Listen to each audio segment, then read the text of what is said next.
Hello. Hello, check. Hello, hello, hello, check.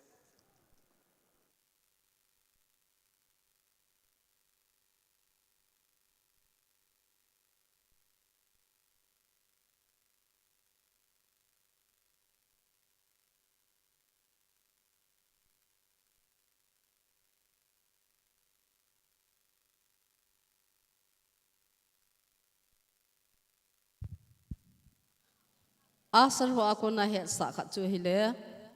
stage to kinai be se a chilai anung langa gari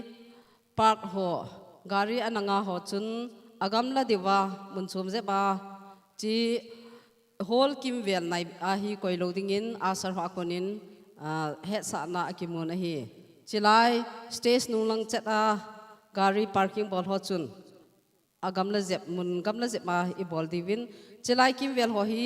I macha disturbance lo dingin I ke het sa win he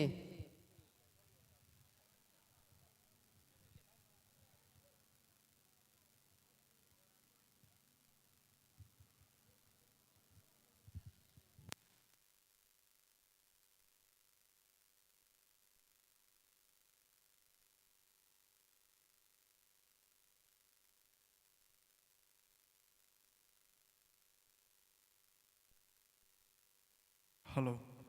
hello, hello.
jin gun ho chule VIP ho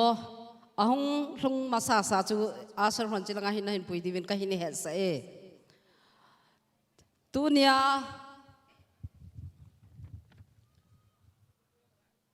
tuni platinum jubilee day program alhang pi khat hin sim da engkatin chief guest jin guna nei pi du chu pu empa khulun hokip sita in pi pu functional president pu lun hola lungdim dampi in pi pu guest of honor pu di sei min lun hokip teising in pi pu chief host pu hemlun min thang lungdim molnom in pi pu chule song hondo na mintin cha hi alhan do ding dedication minister hi pastor thin khojang hokip dampi gambi KCC tunia sun programa day programa recording a pan video recorder chu pung amza thang hokip chule nunga nem khonei lungdim to hi aphat wala hita in hi ji chun mi pi ho hen lang chule gas ho ahung si hong chu chilanga hin in puilu divin deisa nale nge na ka hin nein hi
hình tai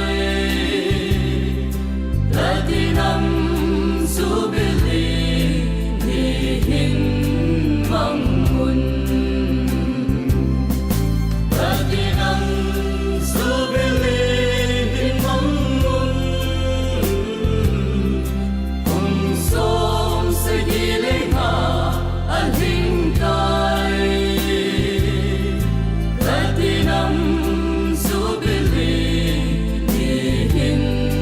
mong mun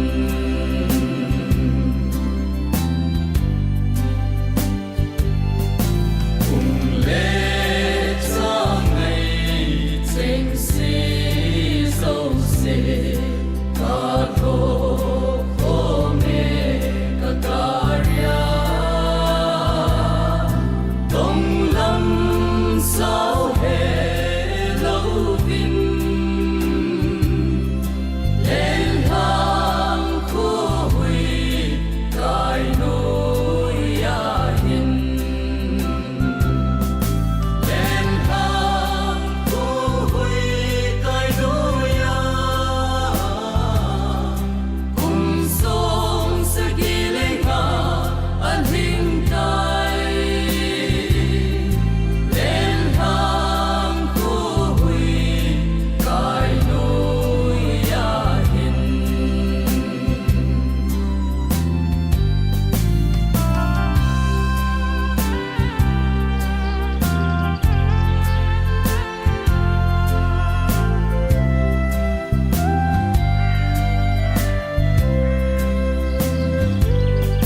xuân lễ số ngày chính sĩ lên na lung ly tin ang lặng nghe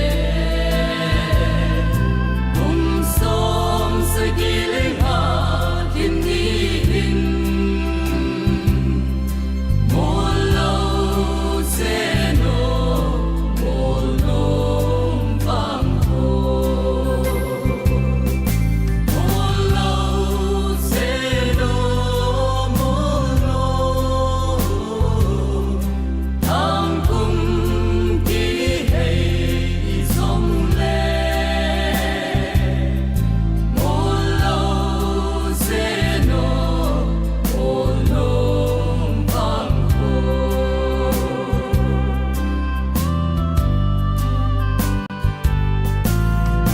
lễ trang nghi khen lâu na mun một nôm vang hồ an nô mê dung qua thiên thoát thể ít chân nào y đông sinh huy tu ni gây hình dung qua thiên thoát thể ít chân nào cùng sông sa giling ha an hình tai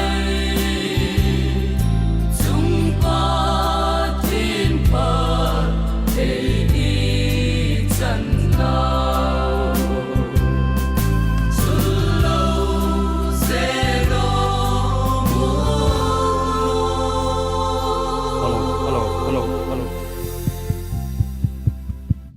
Hello.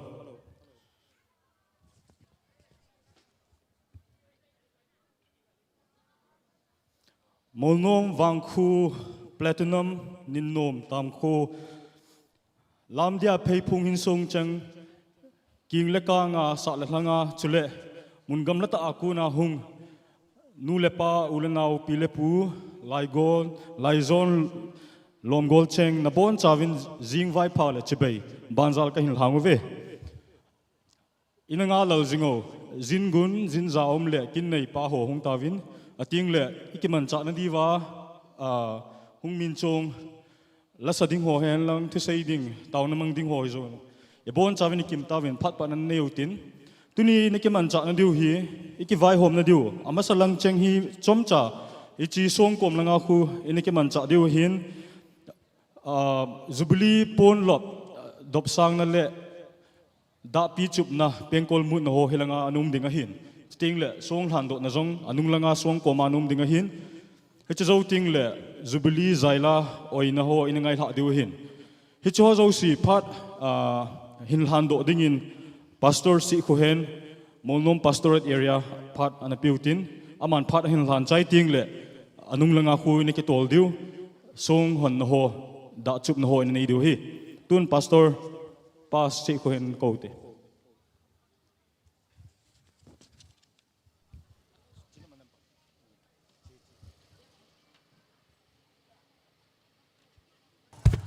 Pathian anagyal da utin kayman oging tao na hinmang kate vanaum kapaw pathian kabon sawa kakundo naw sule kakile kid na dingo hingzing vanaum kapaw kapathian nang main molnom khuleveng phathei na nabua akisan na chian pat na ni khole kumle hla akuna simdinga kumsom sagi lenga ving veng platinum jubilee lopi ta ni khole phat te ho nang mamina mu khom thele ki pa khom thea nalung sin na long lo na wang bu na nei don san ho zo sialin ama sapenin na koma ki pa thu seyen na min sang ten kain thang wo vinai kapau pathin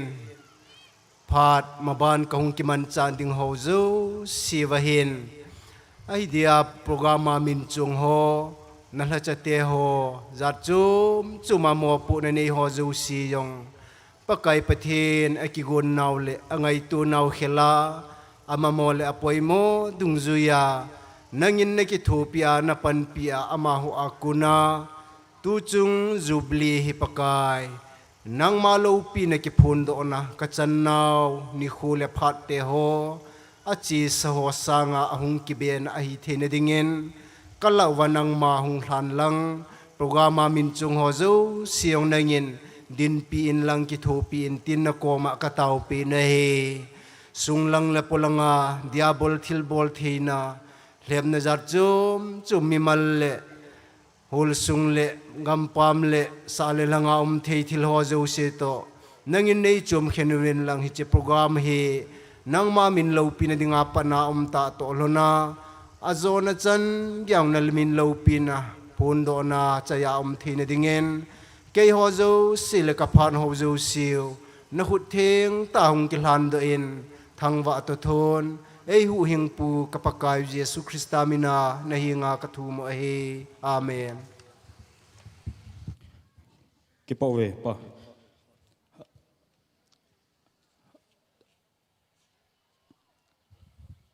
ikiman cha na dio dang ho hi zo le ka vai hom pi nu oi pi ni ningin simla na zonga nei dinga hin tua hi nunglanga ceremony chom chai na nei dio hin Jubilee pon lap dop sang na le balloon ha do na pengkul mut na chule da pi som sagilanga vei chup na ina nei dio hin hichiwa anamin chung ho si cho asaron na puivin lang mi pi hon zong song lang chom khat inanga divin ikitimu ve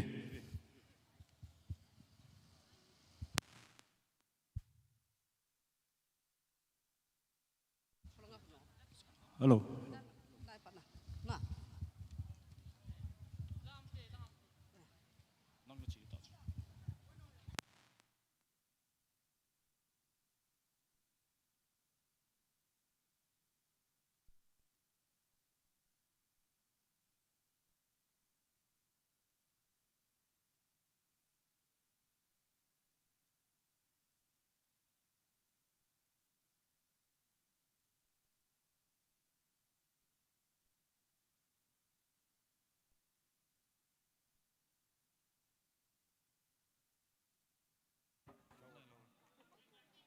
Hello, hello, hello, hello, hello.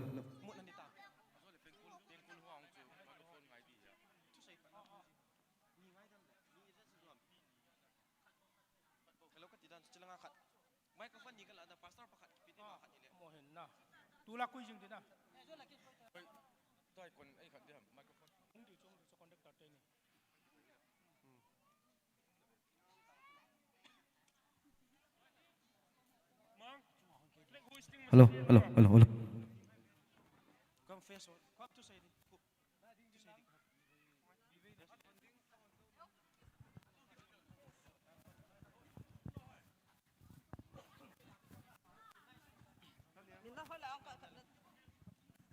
Hello, hello, hello, hello. Hello, tua hi copy flag khai sang na flag hoisting hi pu hem lun min thang molnom in pi pu in a hin nei ding ai tai chi zo ting chu le Jubilee song hando na pengkul mut na belun ha do na ding a hi pu hem lun min thang molnom hok sapa flag hoisting dingin kahin kovin na hi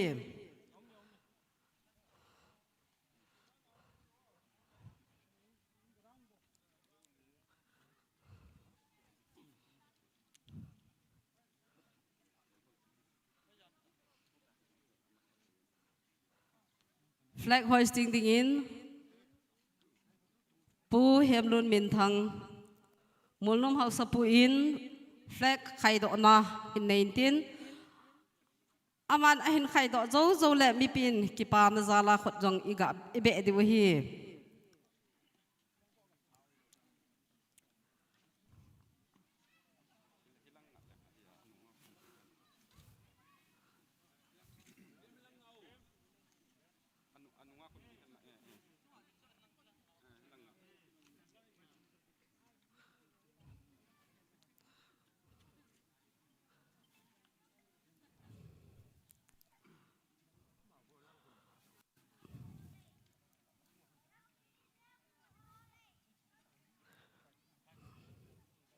tuhin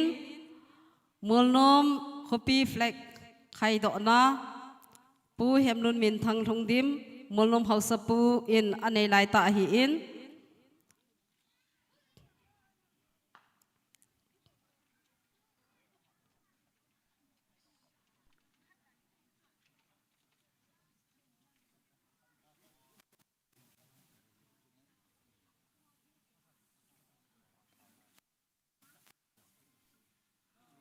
mi pi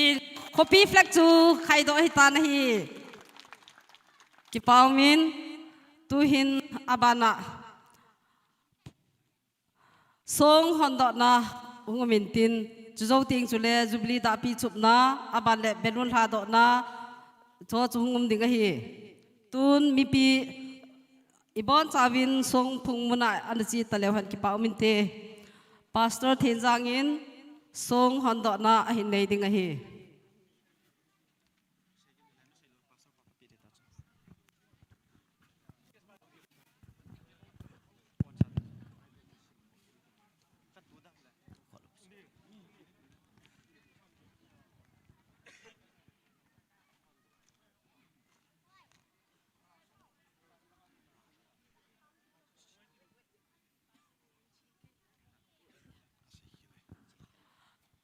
Chief guest sita in pipu chilanga hungin tin ama in ai hon do pi bin alhan do hi pastor pa in ai nei pi di wa hi tu hin chief guest na ko ta na hi chief guest pu pa khulunin song hon do na in nei pi bin tin aban le pengkul mu na ngumin tin khot beng ute aban le belun ha do na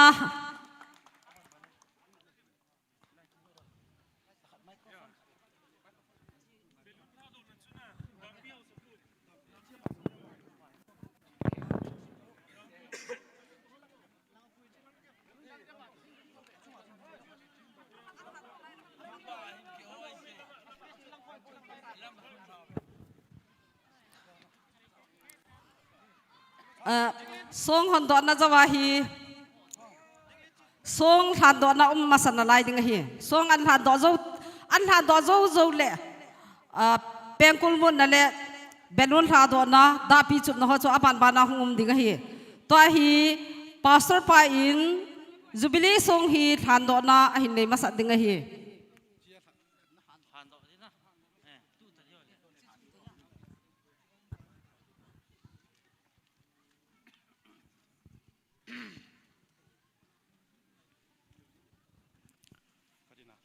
ตัวนี้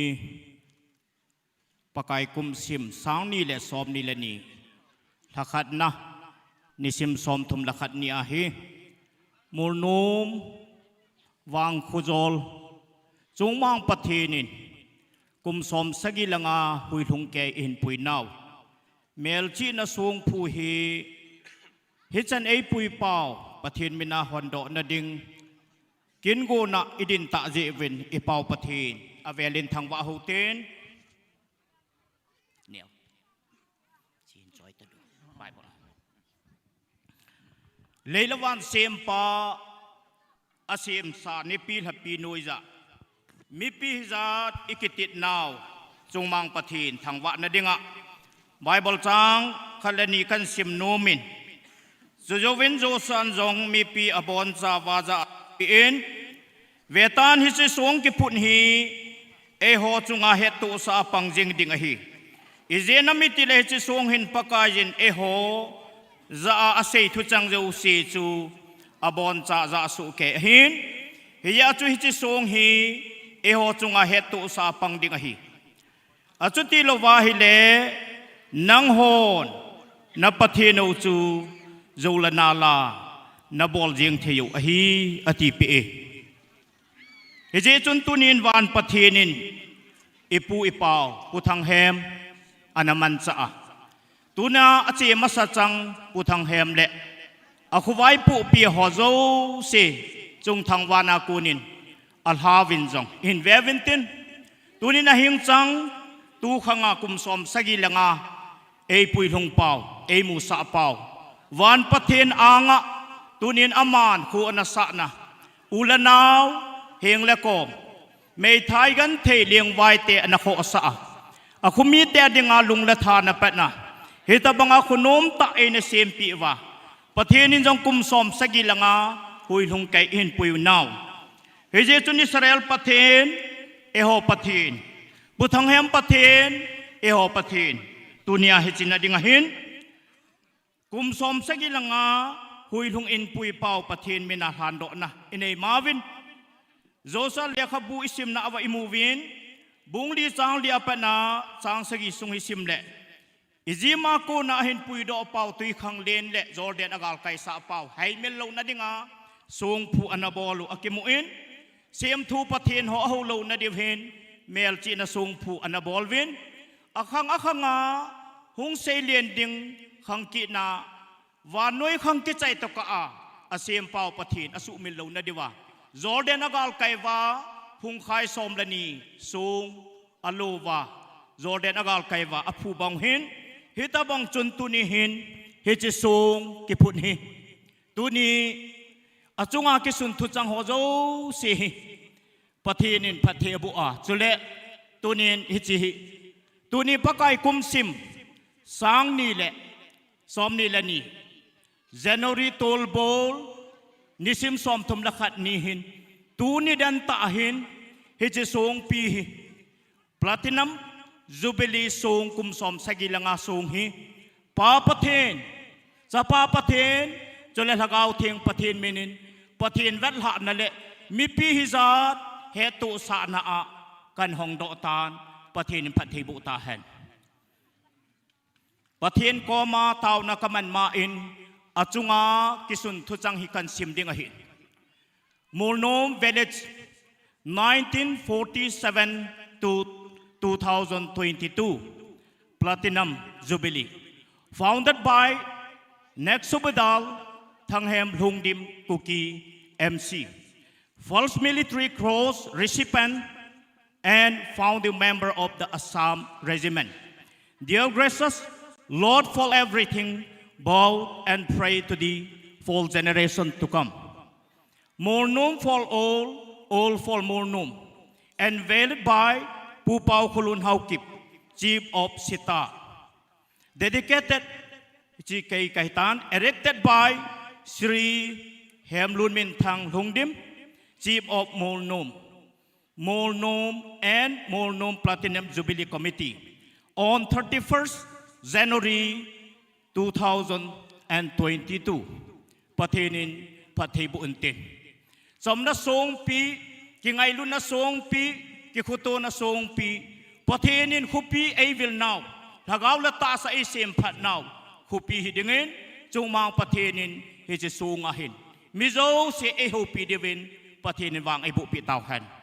Tao na hin mang kate O chung mang pathen Kapateno Nakidang nghe je Tunihin tilo pi ta na ibol pi wa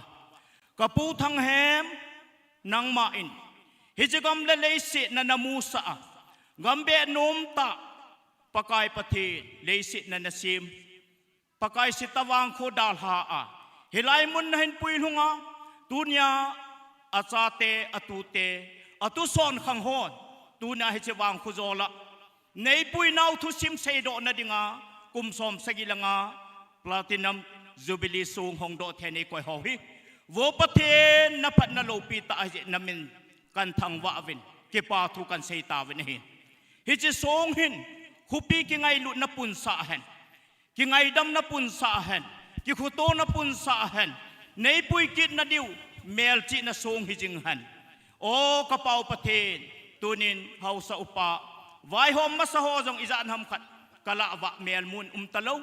Hagaw gam tonsot gam anzon tawin Tunihin Amho sulnung hikan zuibin Kumsom segilanga Naipuy hungnaw song hi akidotan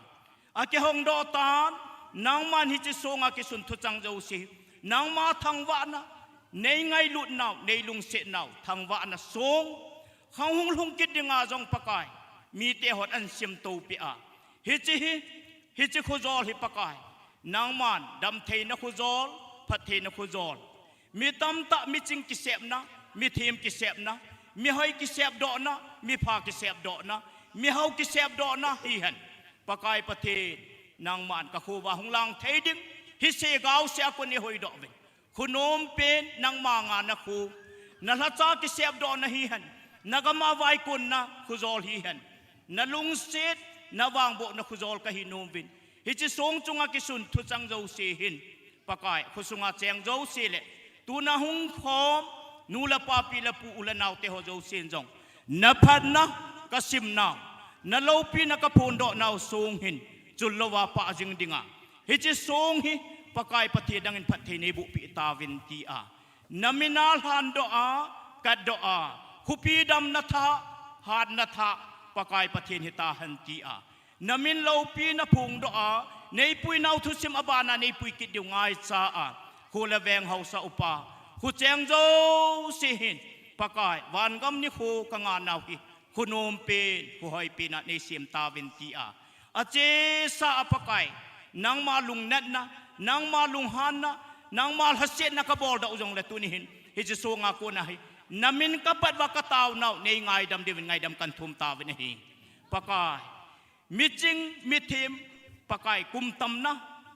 Hinukul nga kahinaw ko Dam huso na kadam daw ko hitahan tia Lampi lamho Hulaveng hit Nang mavetha na Nawangbo nawan ko na Pati na nabulha na hitahan tin Hanghunghung kiting tsana na panpinangay tsaa Tu hanga umhojaw si di nga jong Pati na sung Wangbo na sung hijing dingin Namin lawpi na kipundo na hijing tahan tia Namin pa na Kihongdo kilhando sung Pati na ibu pi divin Hupi kamsunga di nga hi Pakay kingay na ku hijing tahan tin Pati ibu tawin tin Minchung nung pen Chon si Timothy di nga Kamlay talung na kisanang chado pao Ehuhing pu Kapakayo Jesu Krista minapapatin na kom kahong tao hi Amen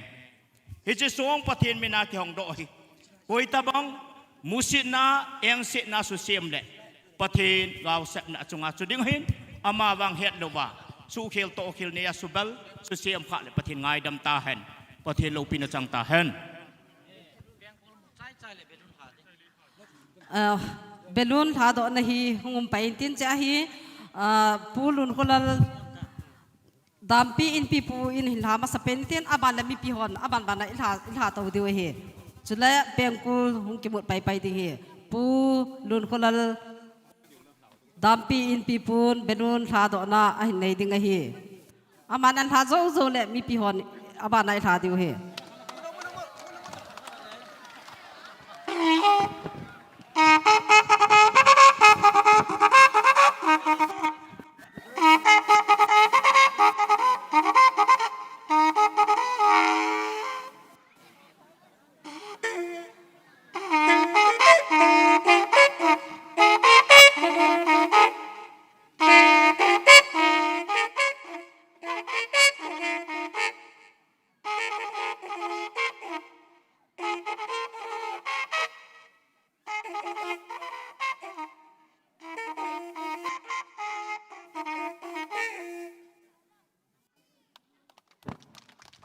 te tua hi dapi ve som sagi na nga chup na umintin hicha hin pastor pa kin thim pa pain hin pastor pu lam kai na aban le ho sapa aban banin hung ki golwin lang dapi chup na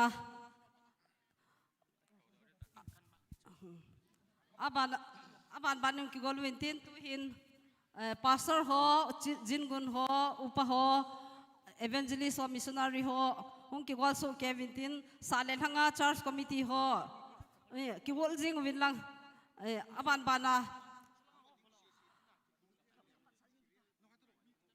hong ki gol so Kevin pastor ho evangelist ho sa ho va ho salen hanga ho bung lam kai ECA ho bung lam kai ho sa ho khat ve mi som sagi la nga in khat ve stage sung la nga to church committee ho pastor ho evangelist ho jin ho la nga hin hung ki gol so ke lak jan phate sale la nga ho bung lam kai ho evangelist ho khojet khobe ya ko na hung jin maljin kitile ges ho hausa ho hausa zo si upa ho sale thanga church committee ECA KCC hobung upa ho pastor ho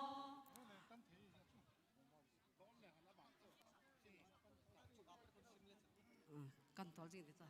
tun hung jing live in upa ho le pastor ho khojet khobe ako na hung ho aban bana hung to kiranin dapi chup na hi som sagi nga hi mi khani khat ve chup ding hi pastor pathian ha cha tunia kin thim pa ai pan pi pastor pun hin panintin aban le molnom in pi pu hung hin tin sita in pi pu dampi in pi pu teising in pi pu aban banin tu hin pastor pa in tuni kin thim pa in dapi chup na chu hin pan le apan banin anako hite pastor pa in chup pi taw le ki paw min te tuni ni khu pathin ei pui naw khu pi dapi chu masapin ding kahina a e khusung wa dam na da pathin wang bu na da pi agin jing the na dingin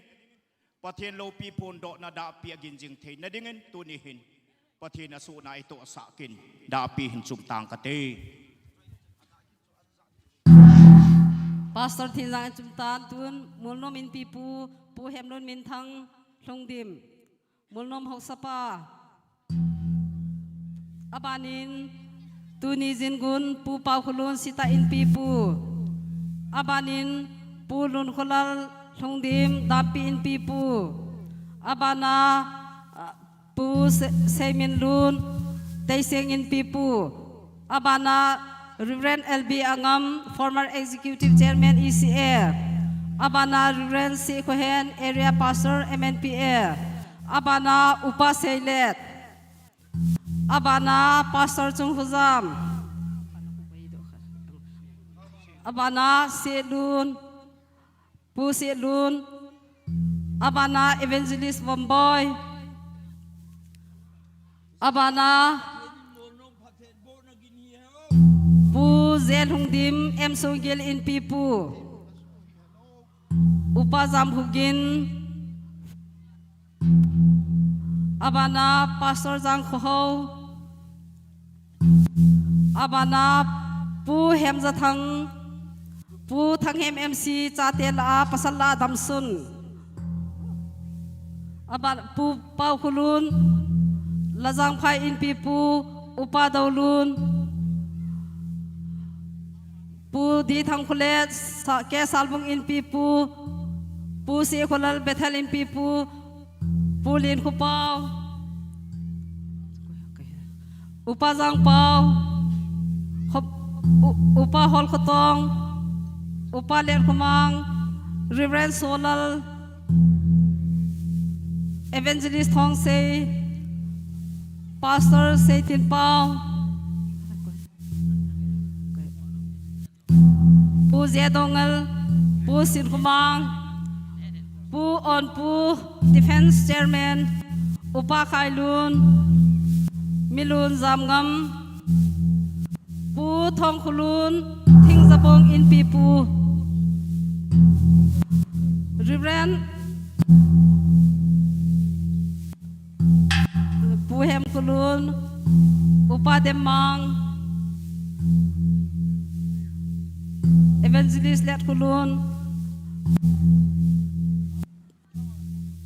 pa khai khuthang pu lun khumang upa so thang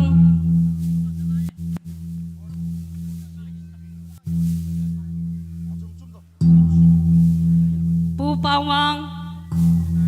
pu lun thang va member pu tong thang va member advisor milun mang boy pu zimi lam boy pu jang khusei dongel pu thang lun va member pu mang boy pu lun kholal pu let khutin mang kingkin in pi pu jam thang pi tin khul hing pu thang hem mc chanu pi chong nei hing pu thang hem mc maunu pi lai khunem in pi nu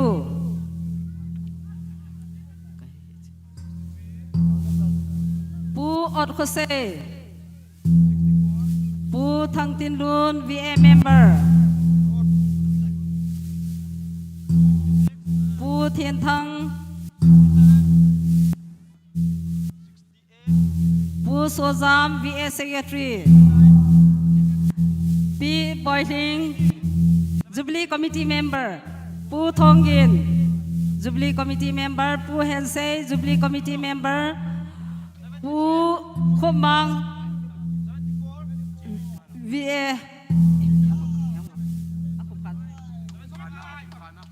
75 tun mi pi hon langa chiu hitin Jubilee kwer hon Jubilee lapi ahinsa di waitai nung langa ke ki taute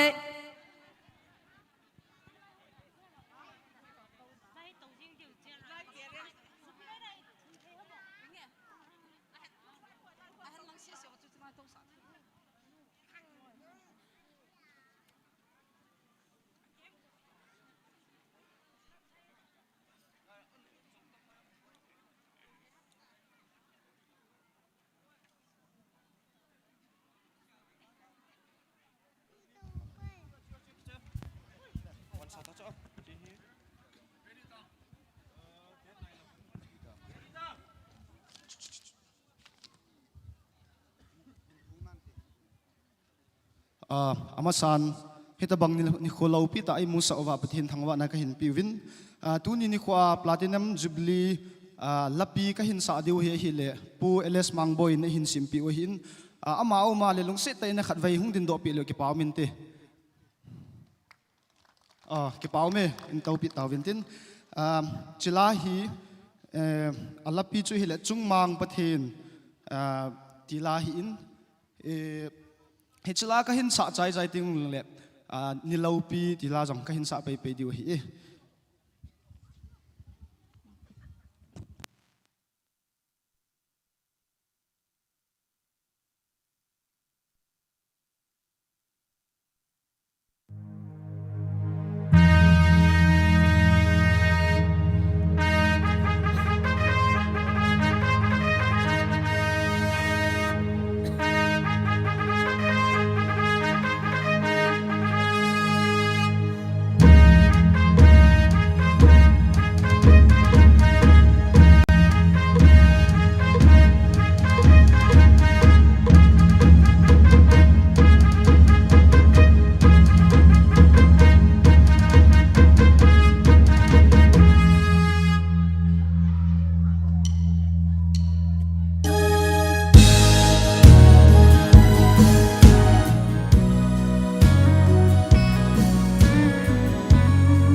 Hello.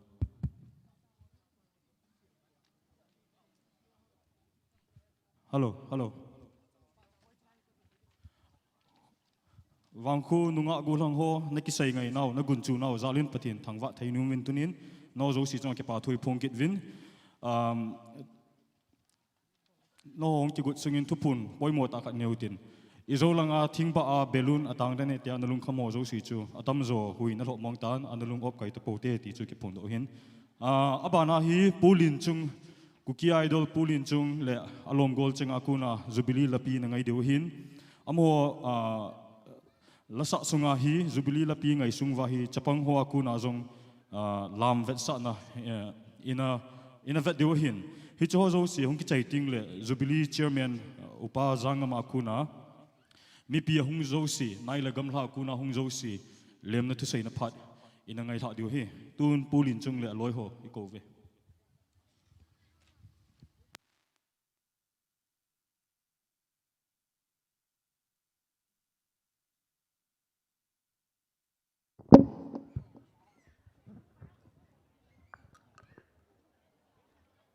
MOLNOM vangkho ki choyo ti hi pueles mangboy tu masang chanala hong ki sa simpa mama chu hin lungse ten pueles mangboy chila ka sa sungwa hi nang manjong hi chalanga hi chanhung nei pi di vin ko na ka nein chule MOLNOM khangtha chapang hoin hi chila hi lam vet sa jong nei du he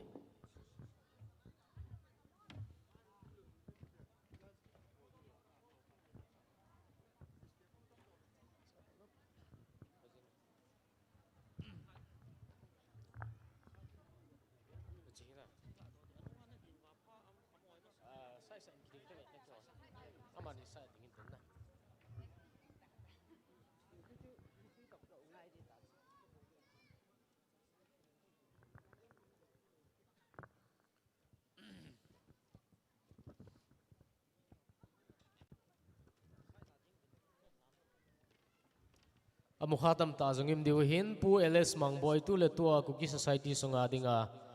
songwriter la monum pen le ala ki ha sa pen hi pu ls mangboy ama hi hin ama khusungmi zonga hin e chun hitabang mi man tamine jevin pu ls mangboy ading khat be khut be piute okay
Sa hei pa in pa jing jing o nam hong sunga khan lo go cheng nin nel han nel bonin a kai jing se ne nam hong sunga khan lo go cheng nin nel han nel bonin a kai jing se ne ka khan lo go cheng hong mun hei khom cao hi ve hey ha hoi ha la la la la hey ha hoi ha hey hey hey hey hey ha hoi ha la la la la hey ha hoi ha ha ha ha ha si dong kat in im vang ko zola pan lao hi tin ding khom tao te si dong kat in im vang ko zola ban lao hi tin ding khom ta ve alam mavang hen khang ta khang lo te ding in i bol i to na ho so sia lo ling sing in i wang ku sung zem hoi ding le konong nam pi hum pi ding hung ki se men i wang ku sung zem hoi ding le konong nam pi hum pi ding hung ki se men Gatang logon sing hungun hey kong tao ite hey ha hoi ha la la la la hey ha hoi ha hey hey hey hey hey ha hoi ha la la la la hey ha hoi ha ha ha ha ha silong kat in hirwang pusola panlaw hitin ding khong tao silong kat in hirwang pusola panlaw hitin ding khong tao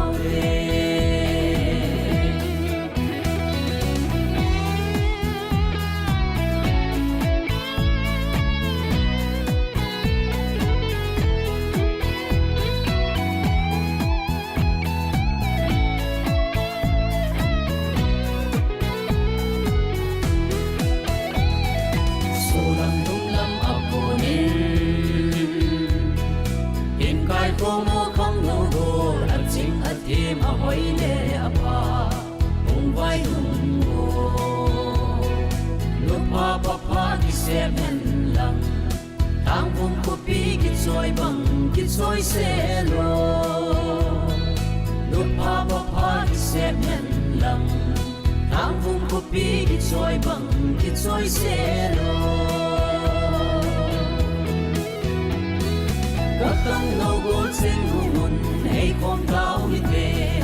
hey ha hoi ha la la la la hey ha hoi ha hey hey hey hey hey ha hoi ha la la la la hey ha hoi ha ha ha ha ha silong kat in hirwang pusola panlaw hitin ding khom tao te silong kat in hirwang pusola panlaw hitin ding khom tao te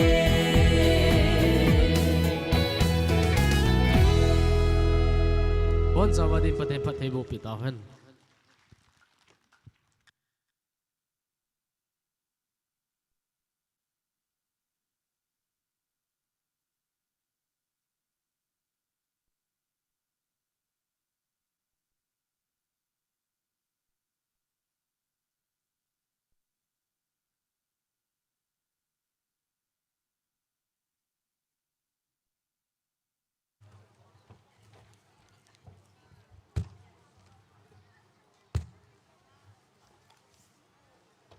Tuni pakai kum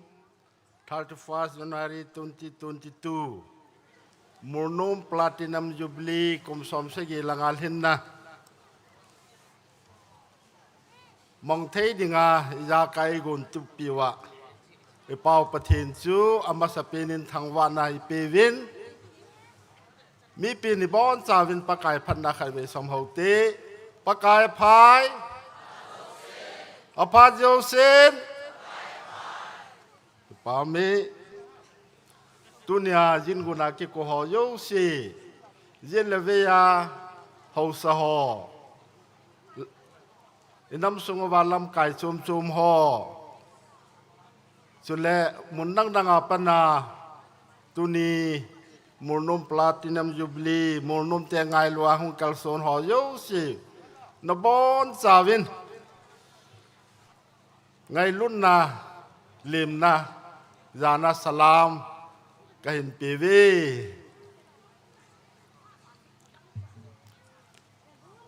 Jubilee chibe covid na pandemic kisay yong le e hola he khobe nai pontin pathin in vengo vintin ki pana Jubilee chibe eje leve ya to ho chibe ki borso kai le han phanti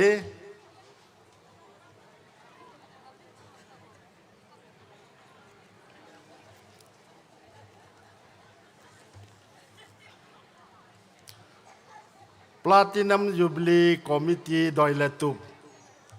ทำคัดกันตาลังโนมิน Jubilee Committee และคุซุงมินนักเดย์เป็นนักตุกเป็นจูคุซุงมีปีห่อขันและขัดกิกากิเฮดเทมลงนะโยเสียกิงไงดำตัวดิ่งพาจีสากุมสมสกิลังอาสุงาปฏินิมาปุยนะโฮกิปาทุเสนะสุเลอาหุงลงดิ่งขังทะขังดงโฮดิ่งอาตาวนะอีกุสุงอุเวียงสุงวามีพัตตาตะอาหุงกิเสบดอนนะดิ่งอาตาวนะหมายสามชิมนะฮีอทุปีอิตุปีเปนุสหินโยพันแหละให้สิกินจังซีบอลดีหินตินโมโนมฮีอันนี้พูดดอกพูดทั้งแฮมลุงดิมกูกี้เอ็มซีนอามาอินทสามาสังิน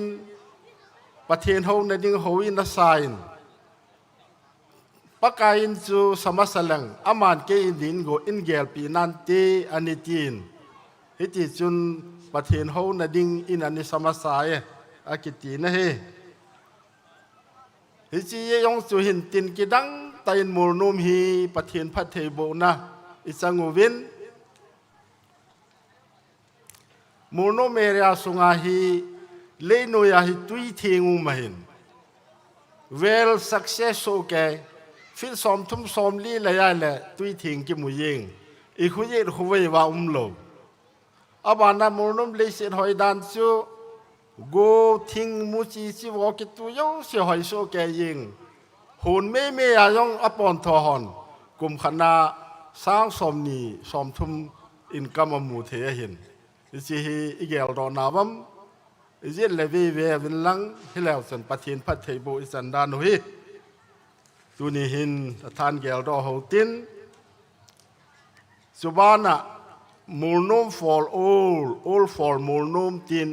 โอฮอลลุนินสิฮิทุสังฮิมูลนุมจีปีดิ่งอินิโกยปีวินทุสันนิจีปีวินมุนตินะมูลนุม for all for มูลนุมตินอีจีวินฮิจิฮิอปาทุสังอาปนาอันบอลดอหินปูทังเฮมินโคสานาฮิมูลนุมมาฮิพุงทุสังทุกิเซโลดิ่งฮิอาเจียงโยสิกิโฮลตาเจียงดิ่งฮิอาเจียงโยเซียนกัทีมุนดิ่งคุณงากตูกัจจาเจนดิ่งมุนายเกลว่ากิโฮลตาเจนเดียวฮี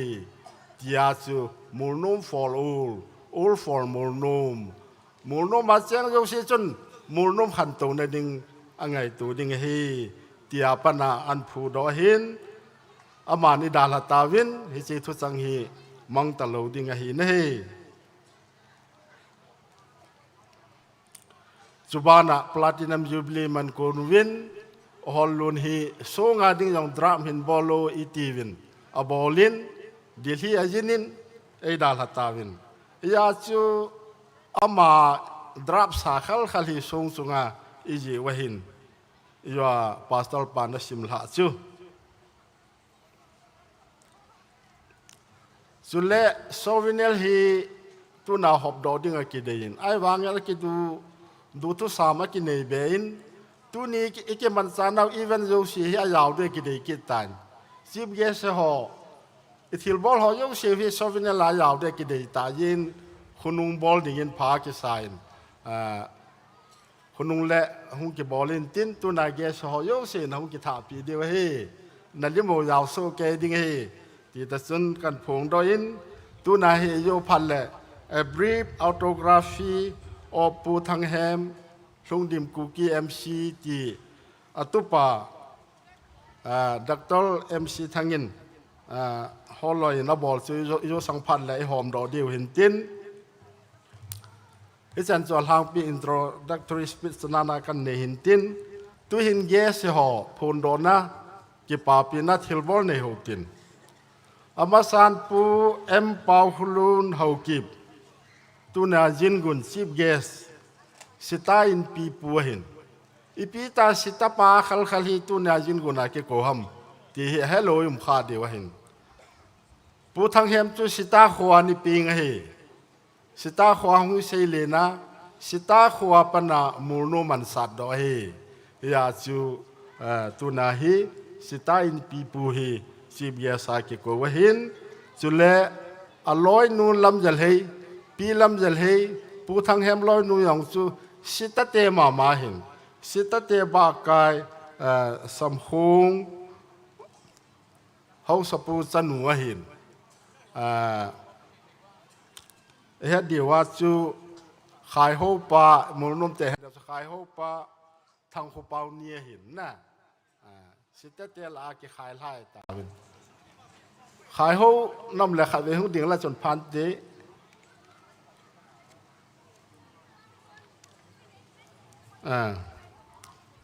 ตุนอิจินกุนปูเอ็มเปาลูนเฮลังอาหงเงินตินอาบานะปูลูนคนละยองหงเงินติน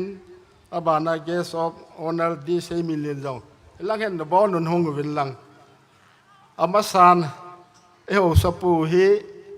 ชิบเกสปูฮีอีกปาปีนาวอิเลมนาวินทิลพาเนียขันนิบอลหิตินเฮาสปีนปูนสันหินสิลปีนตินสุดแล้ว Jubilee Committee Secretary ปันเมเมนโตขัดหินปีนตินอาบันแหละอุปมังเนว Committee Vice Chairman นินไปเป๊ะขัดปีเดียวเฮ้อาบันน่ะผู้ลุนคนละห้องดิมเฮียแหละมูลนุ่มเตดิงาเอาเป่าเห็นที่ว่า Golden Jubilee อย่างคู่อาปาปูยามพุตินตองอินอินฮอนดอปิวหินตัวนามามตะปูนอาซาปาลลบอยเอามินตัวนาเฮียมาฟังส์เนลประธานนายกูวหินอาบานาเกสอฟออนเนลดีเซมินเลนเฮากิบเตเชงอินปีปูฮีอิปิยากิโกฮัมปูทางเฮมจูโกลเมนินกัมนาเดลายลาย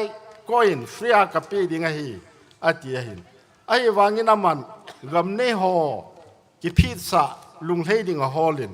เตเชียงปาปูเลเซกอมาวอเซลตุงอาขัดทันินเตเชียงปาจงพัตตาอภินาเบลสิงอภิยาโคงกิชิมหินเฮียจูอตุปาเซมุนลิวนีตุนาอิโกเฮเฮ้ยปูนสันก็เขาสะปูนหย่อนลาวปูนสัน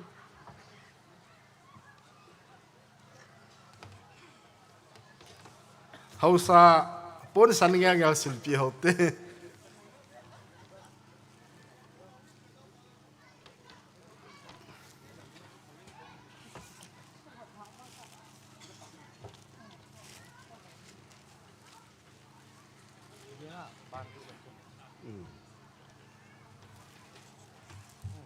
ไม่มันต่ออย่างเห็นสิเปย์วะ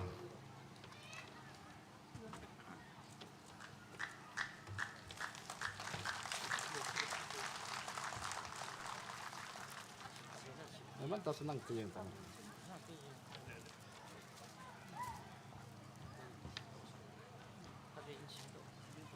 ชิมัน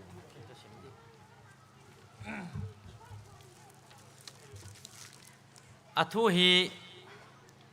กิบังสุเกหินขัดหินซิมโดองกติน Platinum Jubilee Celebration MOLNOM Village CHURACHANDPUR Manipur Memento with our deepest appreciation we are proud to honor Pu M Pau Khulun Haukip Chief of Sita Village Tingnupal District Manipur for gracing the Platinum Jubilee Celebration of MOLNOM Village CHURACHANDPUR Manipur with your august presence as the chief guest on this Milestones Day, the 31st January 2022. May the umbilical cord that binds our villages and our people persist with posterity evermore. Platinum Jubilee Celebration, MOLNOM Village CHURACHANDPUR, MOLNOM for all for MOLNOM.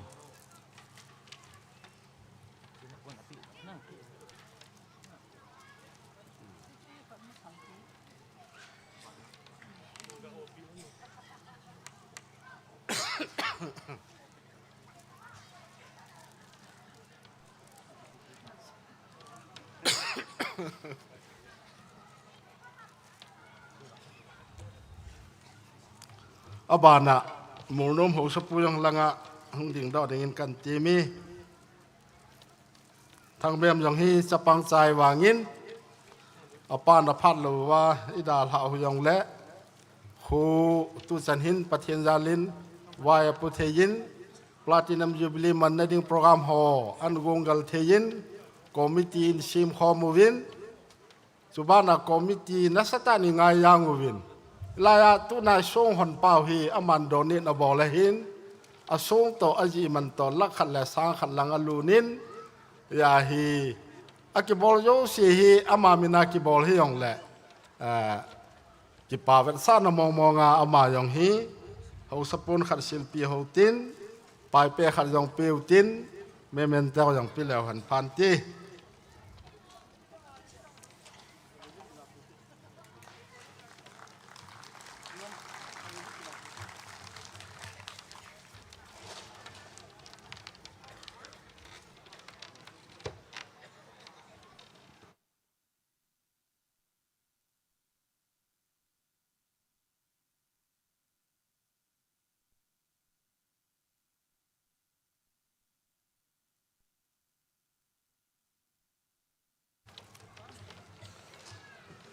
อบานะกิปามตาขัด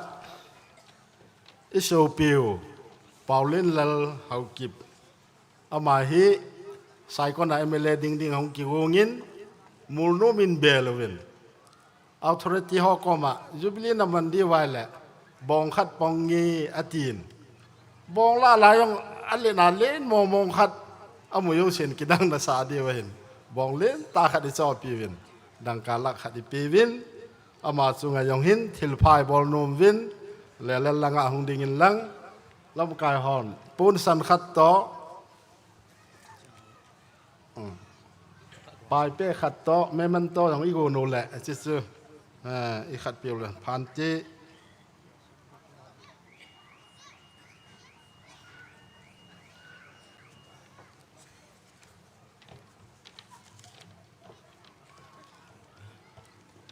เอาสนุกตลอด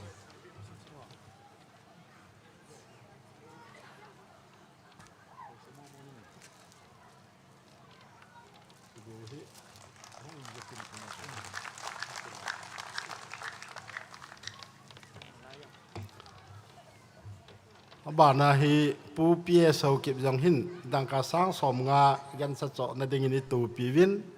อามาฮีอาหงโลหินตินอหลังเละอินมุลังอาถาปีดิวตันตินบานาปูทังแฮมเขากิบอามาอย่างบองคดีจอปีวะหินนิลาจินกุนเกสลายาวดิ่งจินนิลาละบอลตาวหิตินปูตองเขาเกลโมลินปีปูน้ำไหลลังอ่ะห้องละเซนกิปามินตี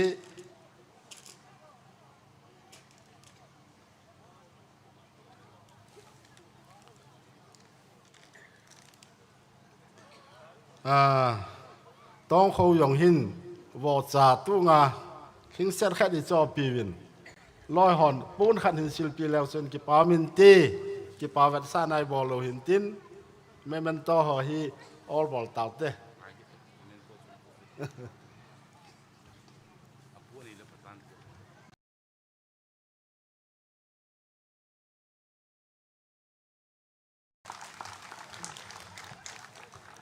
งามินทังมีมินลลบอยนาวปากหัดยามปายองเห็นวอสาคดิโซปีวินหุงข้ามหุงเหล่าน่ะปูนขันหินซอยเป็นลังเอานุ่นหุงลาปีละพันตี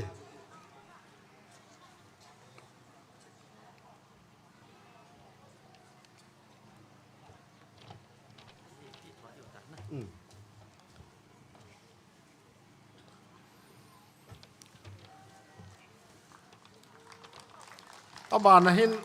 ปูเตียนหูกิบตัวตัวสัลกัลเมเลปูยองหินสร้างสมง่ายในกิโทปีวินตัวนาเฮหุงหาหุงโลหะก็มุดอหิน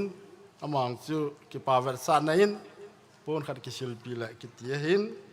ออลบอลตาวตินตัวนี้กินเทมปูไอปันปิวปาสตอลเทนจังอบานาไมซามินซิมปีดิวเรเวรนเอลบีงม นั่งนี่ยองให้ลังอาหงหอนนินลังคอมมิตี้ที่ปาเวอร์ซาไนน์ปนกสิลปีโนมูวินลังอาหงหอนดิ่งกันก็เว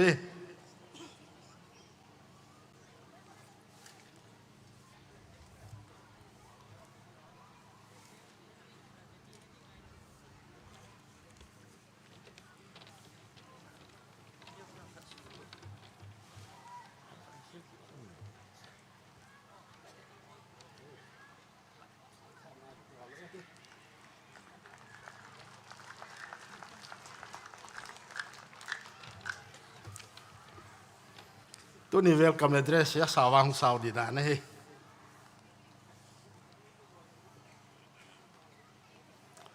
มูลนุ่มคูกิผูดอกนุงอาปิงมาสปีนวายิงเฮาสปูเสียมจะกำหิน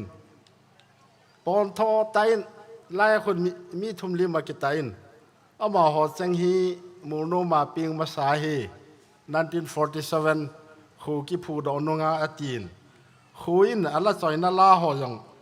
อันทอนินสร้างทิ้งเลยรีเลยยลำปูเสมังลอยหน่วยเห็นอามาตะปูอินโยยามเสมจะกำจีบวยิงแต่เห็นนี่ละจอยด้านหน่วยเห็นอาบันแหละสะเฮถูคุยังจีบเอ็มบงมูลนะตัวฮีบงโมลโฮสายแต่ละมาจงฮีอดัมนาลายกิตินไอวางินไอกินกิเฮดอปูนไอกิโกปูนอุเซมกำฮีหุงดิ่งอากิยิงจ่าเห็นปูนขัดเบกิศิลปีและกิเตียหินหุงเทยตะปูอินที่จะไล่การล่าหินไอคุสงว่าจูบิลีGolden Jubilee ลายยอง finance นี่ปูปิวตัวยอง village authority member ฮี1946 47 khu cái hòn đỏ mà sang 46 khu mà in ra nằm khát anh chơi ngày tai kitin hi chú hin tua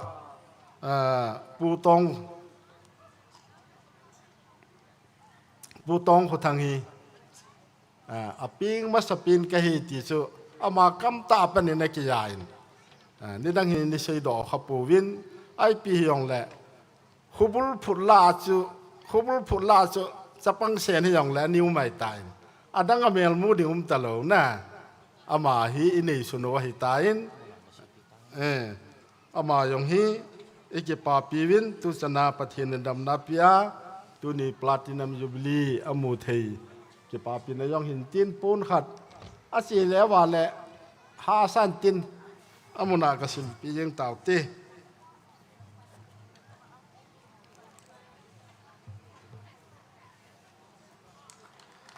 ก็แบ่งเต้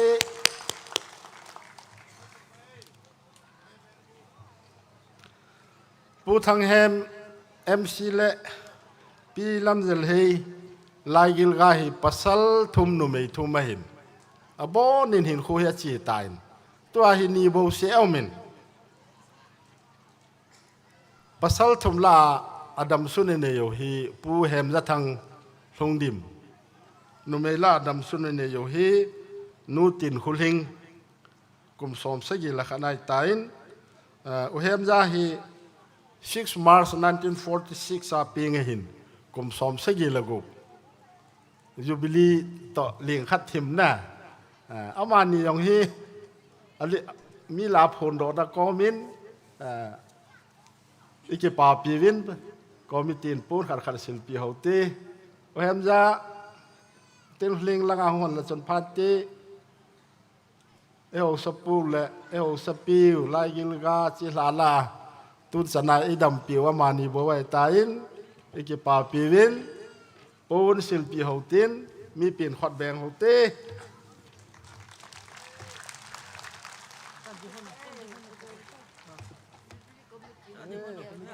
ดำซ้อนหันนินลังปลาติน้ำจันเกนหงดำมันเนี่ย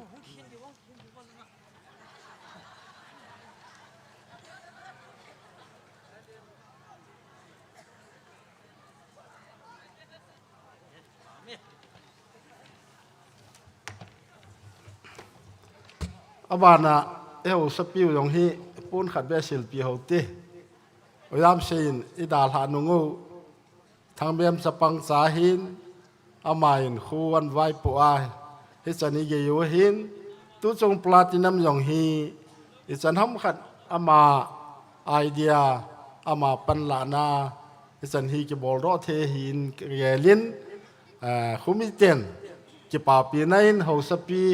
เนเนมยองปูนขัดกาศิลปีเฮาเต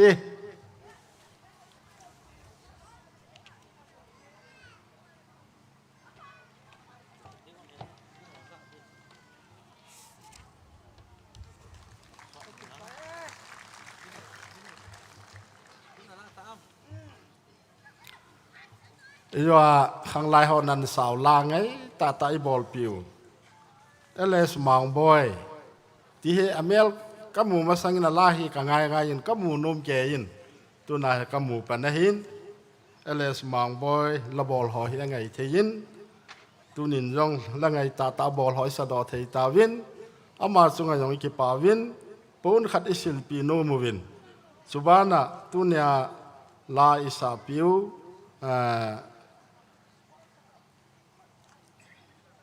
ลำในทิ้งทิ้งนูสุเลเล่นซุงหอนัทมวินละหออย่างหงวินลังก็มิตีน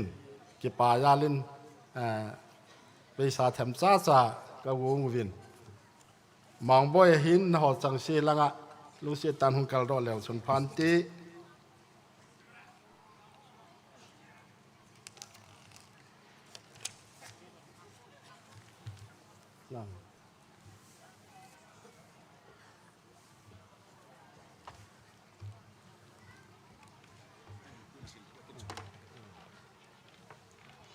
ประเทศดำนั้นเตี้ยละบาทเนี่ยล้าไงตาตาเห็นบ่ก็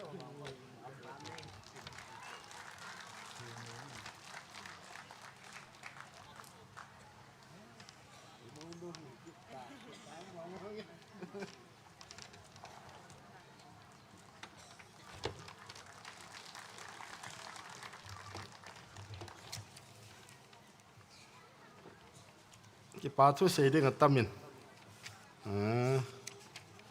ตุจงอาทิลกิดังตาขัดซิวมูลนุ่มขวาปนากิงนิสา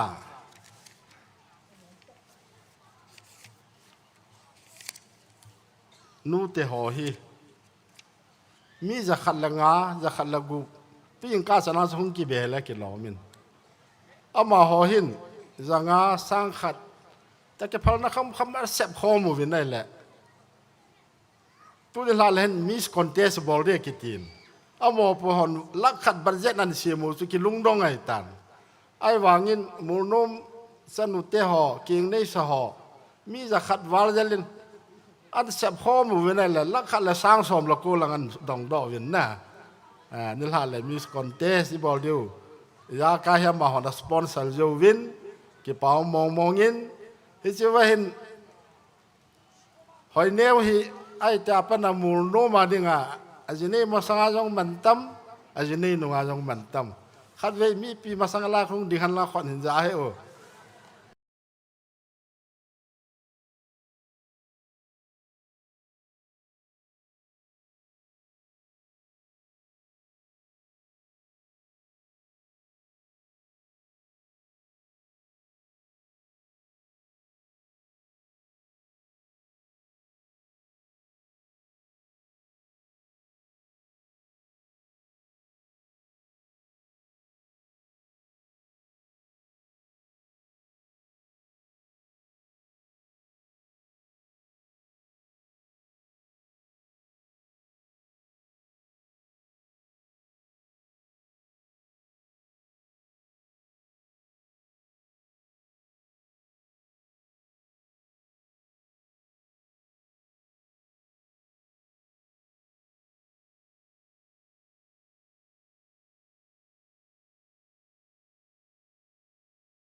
hin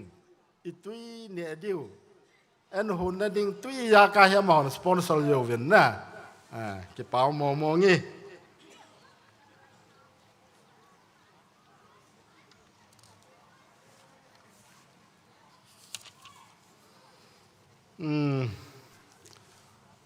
Golden Jubilee Committee laya member somlani ani kihin ke secretary kahin Dr. Mang Thang chairman hin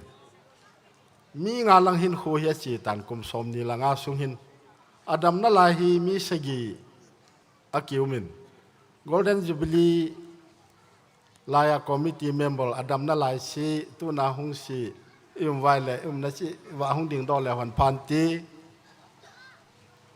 usai mang tong thang upayam hugin dang koi mu vam ki pau me khot beng ho te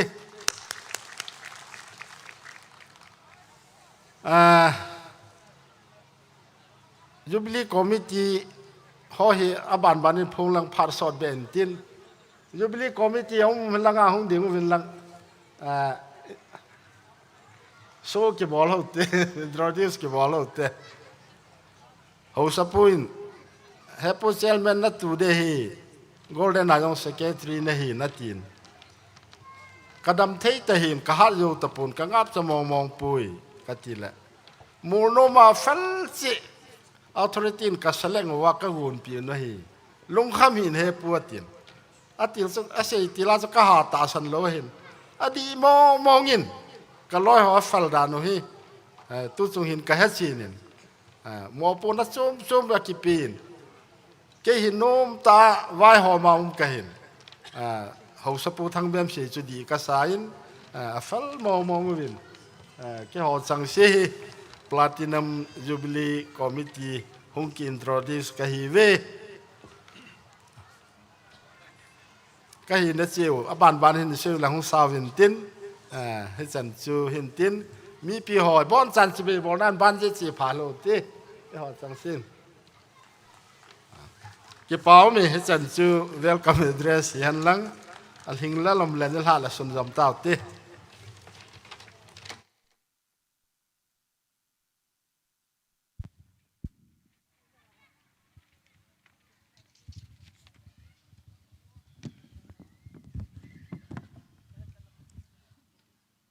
program abanin anachi zomu hitin tu hin special number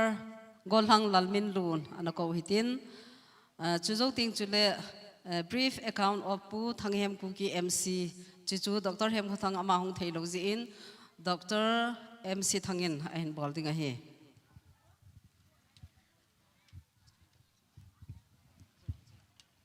hello check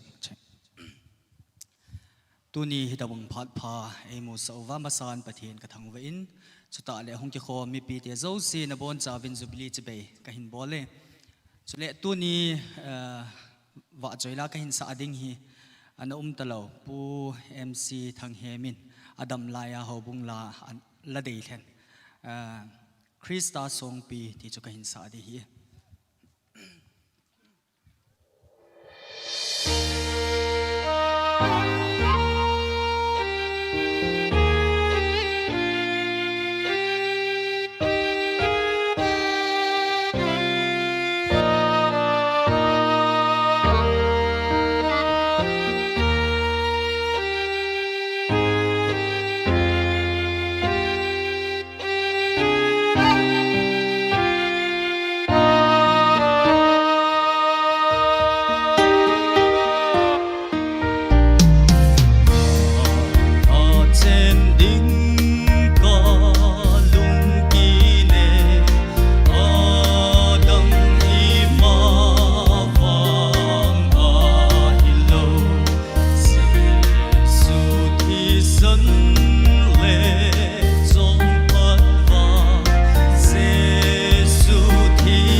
ama sa penin tu ni nikulo pita emo sao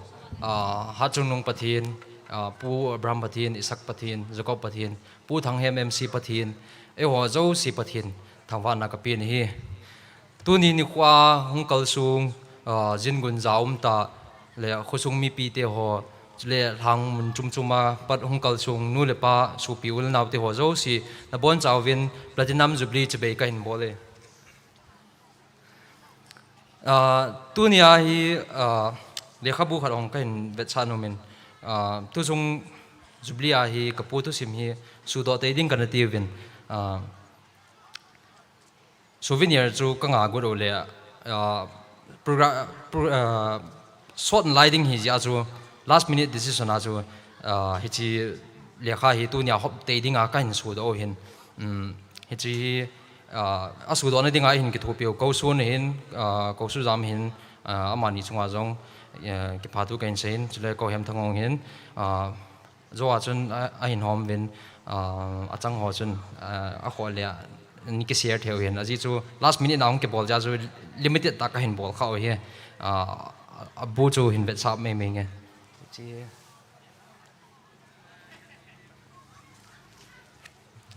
tu ni khwa hi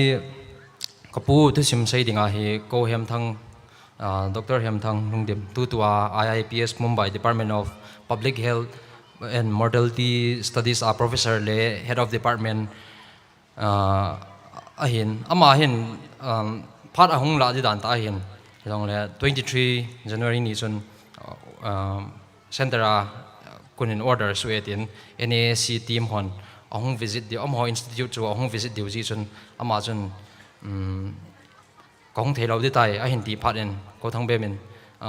hepu tusim seina chu nangin sei di tai tia phat hin pi hin pin ji chun ke in sunga dinga lom pen hi jong leng aman hitbang phat pha hitbang pha chang thei dinga I pi ji chun ama chunga jong ki phatu kain se pu thang hem tusim hi ngai nu mum taw hin ama kuna jong hi atusima kuna khil theong tampi taw min tun pu thang hem longdim kuki MC founder MOLNOM village anangai wi ti pu thang hem kuki MC hi 7 November 1904 in Sita Wangkhua na ping Sita Wangkhu Tingnopal district an ping in apa min hi pu thang khuzam anu min pi lingning pu thang hem te hi ucha pasal thumle numeili a hiuve akhat na au ta pen chu pu semjam anina pu hauzang athumna pu thang hem hin alina anaup neu pen kaniu lam nei hi kaniu lam nei hi tu tua het heidinga chu upa hemjangam nu hi wangsidum ta in au te ni pu semjam hi pu semjam le pu hauzang hi pu thang hem agolhan lai ta asipei pan lai ta in anathi honin pu semjam hin cha pasal thumle numei ni an nei in ama jong asa te ho jong anathi zo tan pu hauzang hi agolhan lai ta dammo ve si ja anathi tan hi pu thangem MCG nu ain pinu kapinu hi kapi lamjal he hi pu vumja thang mangvung hokip chief of samkong village chanu ahin chule tunia chief guest a e pan piu kapu pau khulun hokip sita ho sapa ninu hi kapu pau jong tunia chief guest a ihung pan pi sin ama chunga ki patu kain se pathin lung sin zalin kapile kapu in cha pasal thumle numei thumanei honin acha te ho akhat na kani ningtin ahin abana kani hoitin hin athumna kapalin pu jamse ko thangbem pa alina kapu kapa pu kapalin pu hemja thang angana kani tin khuling tu tua hi kapa hemja thang le kani tin khuling hin pu thang hem cha ti la i dam piu hin amanyong khabe hung din pi thei du ham ka ki pai chule kanu te niu kanulin pi thei khunem lungdim amana hung dim pi le phan te bana ke nu kanu pi chong le ling lung dim abe hong tin pi no abana acha te agupna athum pen ke ma pa pu hol khulon lung dim a hi tu na ban atu simana se an zomu ite pu thang hem hi anewa pat sita khuwa khanglin hin chapang kitul chim an hi lai paruwa chu khusa ding ti hi alunga nom jing hin nikhat akitul chip nawa kahung lit phale khu ka sim ding a khomin chu molnum ka sa ding a hi ti an sei do e lekha sim dan thu cham khat in sengin masanga chu azapuril sita hanga chu lekha sim anum lo hin ama hin 1908 1912 ka chun sita house te ina wazang house pu pena lekha su chu amun hichipa chun aman jong aven hile iti jong le lekha simding ti hi lungel an hin ngai a hin nein ni khat hi awute to 5 pia thilkiu chwa china wa hin moirang khuma ho pun mangwam kisil chapang thuma mun he chu amana dalin a ho pin hi le am ho chun ke sam thung 5 pia lekha sim ke event ke sam thunga ka pan saw ve tin chuina manong 5 pia lekha sim di dan chu amhwa kunin ahin kido ahin dongin ahin abon chan pha ahin sei pi ve chuzowin ama hin lekha sim ding hong ki gutan lekha sim ding ki gut wang chun sumle pai nei lo jin na to niaw cha cha hin bolin hi chi a bol ho chu len cha niaw cha cha san ting bo ma san po jong ana pun chuin dangka somlanga analoin ni khat hi chi dinga ki gut le anu le anaw neu pen alung sit ji chun anaki tan hi cha chun hi chi wa chun ama hin plan khat an sim kiden a plan a chu apa to hin kina ding apa su lung hang ding apa hong lung han pha le ama hi nu zama 5 pia lekha sima zam pe ding ti hi anagur hi ni khat alo ko na wa hin apa hin abune dikon hin tui godomin tin a solin hi le ama jong apa aphin ti de ham asu lung hang nom ji chun adatan he chi chun apa hong lung hang aman atui bom chu azep ke ni hi le apa pu thang khojam chu lung hangin avo ni hi le chun awute ni na phalin chun pu thang hem chu ain langa jam phei tain he chi zo he chi nia para haptani zoin ama jong 5 pia lekha sem ding an jam tan hi 5 pi chia hi achangin an chin chilaya chu masanga phai chi le lampia mi anaki go ho anom jin cho de banga jo manong anamun anaki chan chin chilai ta chu oi phai sunga chu oi hlei nat nom hin heji chun heirok alhun hin herama nu le pa hin an kham hunin ainwa anahun sa hunin 5 pi lang oi hlei nat om ji chun ana sol pe hun pon he chun ainwa anahun sa hun tai he chi ni zan chun ain mai veranda ha chu ayala lupna amanga au le anmu hong kilangin he cha chun ama hong kap do tan he cha he chi me le nu chun ipisia acha te ko ma ipisia na su kau ham dia acha te chun na phone hi le acha tian ki ho su kai po ve ama kap hi bo tin chun me le nu chun kapu thangem chu ne the na pin an hlem bi tai chuin phaitul lang azingin phaitul an chin phaitul lambulena Sri Patong Mengchol ama ina chu lungding in a chin aina lon phatin aman kapu nangina ka hlunding hi nangina ka hluna lekha ka sim ka pansa lekha ka sim ding hi atile aman huilai khu hon hi matile chuin aman sita ho ka hi dile nain ko te na phalding he nam matin chuin pu Patong Mengchol panpin azal chun hill office a school kaina ding pass anala pin cha chu stipend ti diham chu chengthum anamun chule school material ho zo si chu boncha free anamun hi chizo in 12 May 1922 kumin Imphal Pettigrew number 1 LP school ahong kai pantan apan sa namun chu pu petong mengchol in hi azing nila in au hauzang le au zamthang ama nung mat dingin ahong hunin ama mo phat hun chun ahin liam hunin in lang nahong kilia hile sumna dei di zat kapi diu sa jong ka tha pi diu sa jong kapi di na du ka hun pi diu ye tian hile kapu chu anata sanin ananum tan he chun pu patong mengchol ko ma chun anasein hile khat pa chu hanuin anuin he cha chun zo hi chu ahin hedo tan he chun amana u te ni chu agar hem zo asei hun hi het pa chun agar chin amani chu gu thimin lungthima bolen a thado ke tani chuzowin 5 sungin kolham a het nom ji chun Fort Assam Rifle ho subidar ho ina apansan jingkal pungsagia kipat sun pungkhat ginchan hi school na kai zia sun le bong an sakol an ti ho chu anapu ji chule naw sen jong anadon zia cha chu amhoina subidar pan thakhat a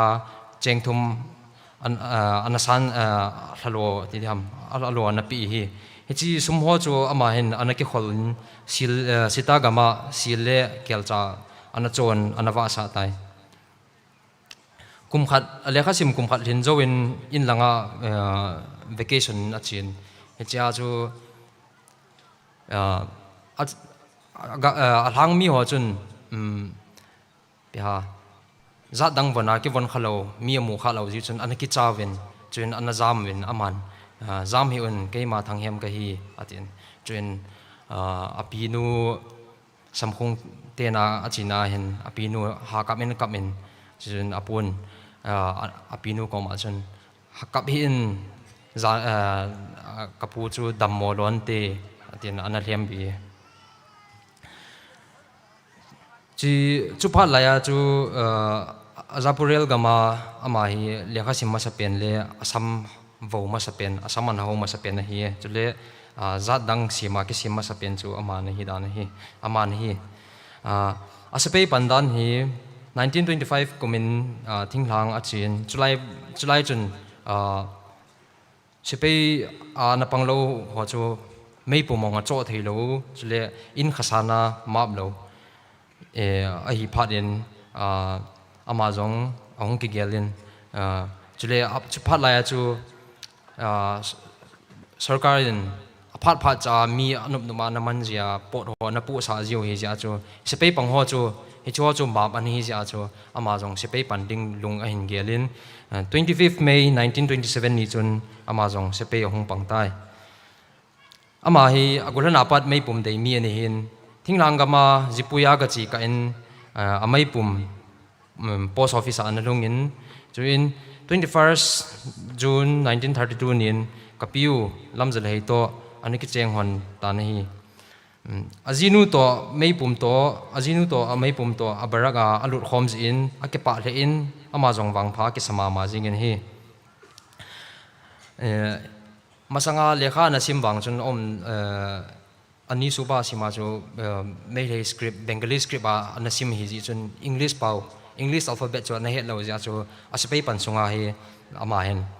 hi chi english alphabet het na ding thi a hin gut kit hi tan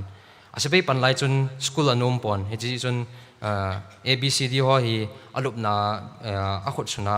anaki sut sa ji cha chu mi anaki hil sa ji enten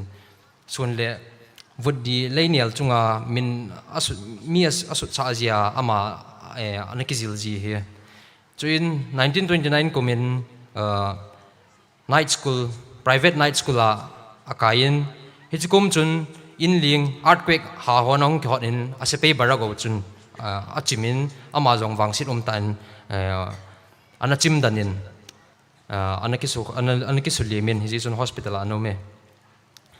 in 1931 kumin ama hi lens night promotion amun tura garo hills commandin anachi tai galsa da chi dikun thusut chamkhan sengin gala chidi konchun pastor khaiza vung khoda baptisma ana changin pathin ko ma anake timin aketip na chu gal ko hung su chat a le khu ka sim kha le hawin ka sa ma sat pending chule sol cha ho ka chop ding tin anake timin hi chupa laya pathin holo ho homi ho chun pathin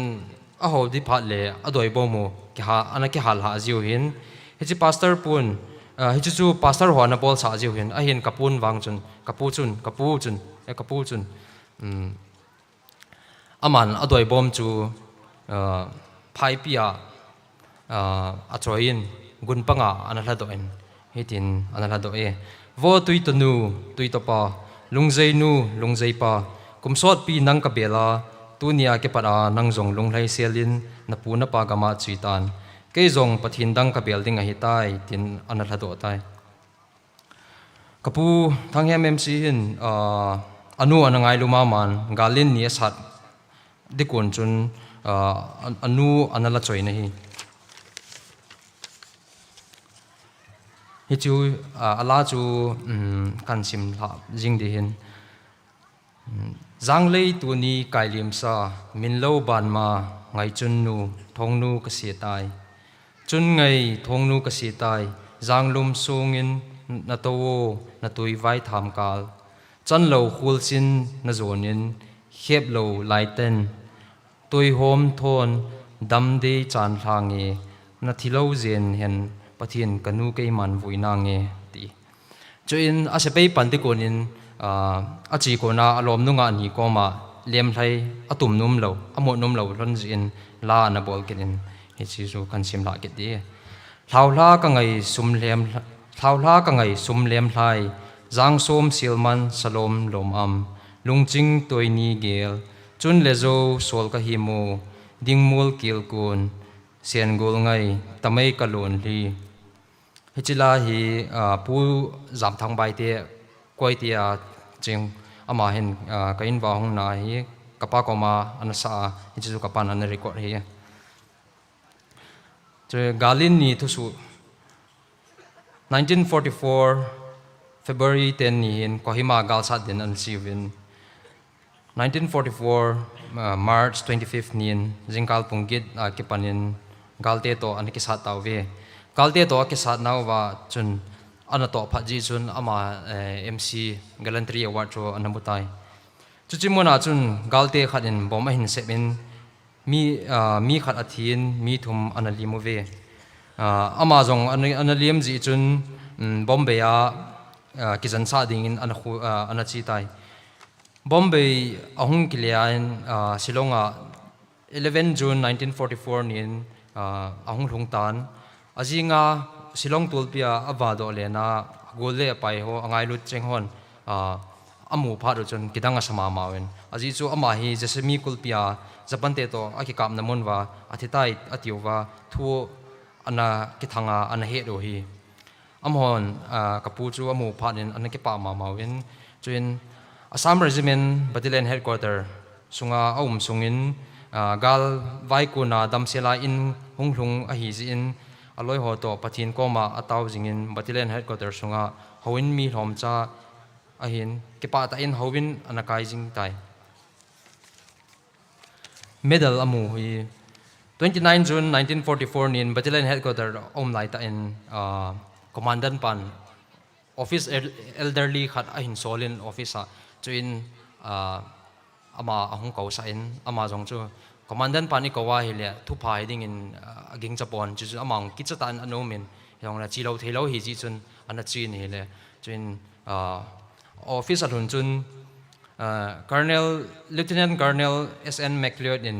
ama chu amu pharin chibe bolin Sabas MC Bahadur atin chibe bolin akepa maman Assam Regiment adia MC Bahadur mama sepen ne hitai ati amu ma sepen hi ji chun kapuong chu akepa maman chunima ma chun officer mess ama MC mun chu officer hoto analom ni khom anabolwin analom ove September 1945 kumin Guwahati Palasbari kiti namuna chun Army DV parade aumin hechimun hechi Army DV parade akim now alai lung ta khata general pan medal anabe pin chuchinia aman to aphat ase now chu leilevan ke ka kipana ta in asai do on pathinin chuchinia mi pi mai changa kipana api chu kasumil thei poi ati kapuchun a pension ding thu hi July chun 1945 chun Assam Regiment 3rd Battalion hungom dinga hitan amazong chu promotion muding in akinia maman ahin la anu kapiu hingning chu anate tan hi le aman khama bowling chu ananum point khamna bowling le inlanga nehing koitan atian hi zo in aman jong pension akila in October 1945 nien Shillong ke panin Imphal hin zonin chuin Dimapur ke panin Tingnobal hin zon kedin Shillong ke panin Imphal hin zonin chuzoin loisi Tingnopala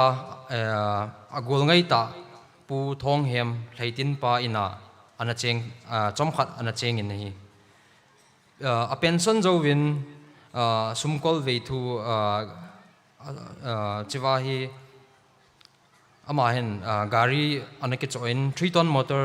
mal gari number 4 MNS le jeepney anake choin chule a pension jawahi kapuhi Manipura first class contractor long anahi mulnum ahin sim thu amahen mulnum hu hol na hen mundang dang anaven amasan keithelman lang anaven akom hom chu niawasan sabe se entiatin azang tuldong chu niawasa jin ahin da latai abanin tamu phai aven kolgam khusi a ha jin mi dam thei pon te atin ahin da latan athumna thobal pat aven pat la a thinglang mi te iti khosa dingham tin adei pon chun ahin da laket tai alina ahung kitin lam kalanga ahung kitin lam kalanga ahungin mulnum phe aven hi le amul hole amul avet le aniaw laya aloi ho to akichip pharu le akhu mulnum asa chu ageldo in alung hlein chu in amanong pathin good hiding in aging mon hi pathin good danin alan pathin good hiding in alan pathinin akona ahin aman adei ji a pathinin adei sa ji a chu mulnum mun chu amu hi ti asein chu in 1945 31st December nian mulnum khumun chu amutan Jin azing 1945 1st January 1946 niapat in akhumun muna mulnum chu mulnum anasa tai chu in ain kute ho to khu thu ke ho na wa hin tuibong ho sapa pu tuibong ho sapa na ko win he cha chun gam thu hi anaki ho le hin anaki nil boi thim hun tan he cha chun kapuhin map anasimin PMSD sapa cho anakawin cha cho agam hi anaki hom to win tuibunga pada koite leichan hi mulnum heading cha tuibung le ya pada hu hechlai bethel khela le ya pada hu koite leichan hu mulnum heading bethel le ya pada hu chila lamkalang si hu tuibung heading tin PMSD sahapa chan anasaitan anasu chin pi tawin hi chuin mulnum khu ahin mu phat in amazong akepa maman tingnopala akilen kapu thonghem thingang phai hausapa chule pu ai hangpa akepuin gamweding in ahung kit tawe pu teising pa pu le sei koma kom azunovin bo chaltu nga thatuvin angai chatu gamchu athumovin pu teisi pu le sei ten teising hausapan jong ahin pitawe ama hi kapu hi government in gam hi na dei na lai kapi the athi wangin ama hin gampu lung hleina abolin amanjong teising house pu let sei koma pu let sei chu phathe ki bu sa anaki phit sa en hicha ku na chu huan sim pan hi chuin mulnum khu ahin sim dan hi abon cha Christian veng hi dinga ti hin ai wangin anakhen kitin Christian veng hilo chu mun chuma cheng dinga tikitin chuin lan balong dungal ati chlaya howin langa lanwa vadung neu cha ho seina hin chalai vadunga para lam kalang si hu non Christian veng hiding he chalai para phailang si Christian veng hiding he chi zo aman molnum khu anagut dana hi chuin sita konin 1947 31 January in ain sungmi te to molnum bang khu ahin zon tawe ahin zon ven ahong ke tolwe hu asim zo tu su hu ahin sim zo in galaya anikitip na bangin amanong ain asa masangin pathin hawin sa ding chu thupi ta anangai tuin aji chu aman agelin pathin in pathian kisapi le ama ding chu pathin in hingunan de ati pathin lungsit in hu hawin angai tu sungin chele langwa in asazowin chele langwa in asazowin akepa maman ama in asa masapen chu ama in anake sa masat pen chu tulbo hi mulnum khuwa hin muzo hin agamun hi phailo ding aumin a hi wangin tui hi alam tui lam ding om lo ji chun ama hin PMSD person sahab koma chu tui lam bol na ding sum an thumin aman person sahab chun ahung ven hi le holmun langa adingin aven adongin koite dung hi tuina la tho ding hinam atin le chuin zo pon na te atin kapu ko ma chan na sein chuin na hin la do bo le dangka zanga kapi na pinang nge atin aji chu chilai ga ma chu tui hi alama ke la tho lo dan hin om dan chu apal guzu anaki depend on hi mei thei hin cha chu kapu hin tui lam ding chu ahin lai pan tan mi pi honong pu hausapan tui lam chu lai hen lang ke hon lo san pi winge atiwen tui lam tui san chu atiwen chu in government in hausapan koite lui apat in tui lam ahin chawin imphal tidim road chan abol zo tai chu in government Manipur government in kipamanin dangka zanga anapitai 1950 kumin January hasungin ama MC Gallantry Award amu chu molnum wangkwa analomovin hicha chun silchal nawnga khat ana thaduwin cha chun kim hechikina mundang danga pangjol khu chule thinggang phailanga konin khanglai ho jong ahungin lopi ta le thanum tan analomove hicha MC Award amuna alla choina khat aumin hi chong chu ka hin simla dingin namtin sumti kilona mangkom min than khawang min than jang sabun ati date 7 April 1950 kumin anu lingning leisin in khu beitai 1957 kumin Manipur government in reward in low parisom anapiwin hichujun mei hei pangal hon anaki he pin so pathinung sin zalen amanan na zotai 1975 kumin Manipur government in thinglang mi khelin kapu pu thanghem MC lungdim chu delhia Republic Day Manipura thinglang mi te representing in anasolvin amazong anachin ani khwa ama zata ana bolo chu amazong akepa maman pathin minin gunta zana pi uchu pathin ko ma ke pathu sechim theilo a hi poi atin sechim zo pong etin ana sei chuin 1982 July 21st June 1982 kumin kapito Golden Jubilee anamang hunin kapuin 1984 kumin leisin ko anabeitai ain ku tusim chomcha jong le sei thei sei mo ka hin sei hin ko win a sei ding dol ta hin jong le ama hong thei lo ja chu ke kung tin do kha hin pi le tu chung platinum jubilee man na ding wa khomi pi ten panla da no hi pu thang hemin jong hin vele wana konin hin vele alung lein tin ki pa ma man te adin lam kai lang ho hin Jubilee committee lang hian lang youth club lang hian lang na panla da na hi vele lung lei ong omen ke paung ome adi in MYC ho chunga jong ki pa ma man tin adia alazil la ho hi vele alazil la no hen lang alam jil na ho hi gimum ma man ke jong kana zau ji chun piam amho buina hong hi pha mule ke pa ma man te chu kan sei he ama thusim kapu thangyam thusim akuna kil na theile til khona thei tampi ta amin ama personal life akuna he thei khat choi hile ama hi thip na le chi na ngai ru mi hin ama le ma ki ga bol el ki humble mi hin chu ama ale kha sim na tu sima ko ni na ke mo thein chule ase pei pan na tu sima ko nin bi ham self discipline thi ama ko na mo thei tampi ta awmi chule haulama dinga jong ama hi pathin he mi hin ama first priority chu hawin le hobung sim phat ding ti hin hi ji chun sol cha ho evangelist ho ana chomin ama hi pathinging mi ong an hin pathin no phathei ana pu e community level a saying in khole veng sim phat ding nampi ngai lut ta mi chule mi phungle changa khen tum nei lo society a ding bo gel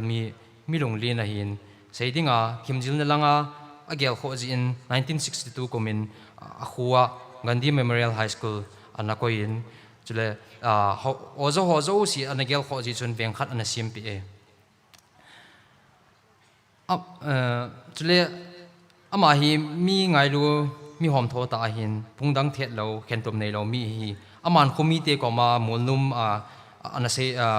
molnum khomi pi te ko ma na sei chu molnum a cheng jo sin molnum khan to ma chal na dinga chui pan chi dingu molnum a cheng jo si chu ki hol ta na chen diu molnum hi ka chen na mon ding ka thi na mon ding ka cha te ka tu te jong cheng den ding a hi ti lunggel na neiwa na chen dingo a hi molnuma phungtu changtu ki sei lo ding a hi ati heji a chu molnum for all for molnum tia an ki sei hi pu thang hem in khu in simpi tawen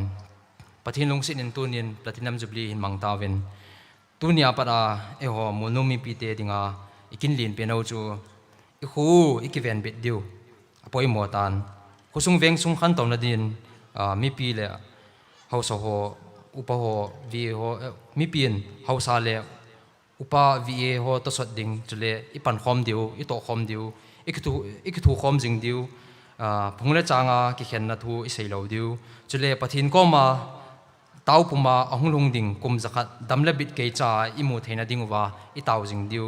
chule ahunglung ding kum aza asang leisit lai sia molnum wang khu om theina dinga i tau diu chukil le ahunglung ding khang ho dinga jong kineu sa le bo khu puma pathin ko ma i tau jing diu hi khusung mi pi ko ma katip na num chu jing ni khu apara hi e honong ahunglung ding ni khu ho centenary chana gal dot a chamdela kilung tu ta i chen khom ding wa khomi pi pile pute nu le pa te su piul naw te ho na bon wa ka hin kep nei ve a chainan pathinin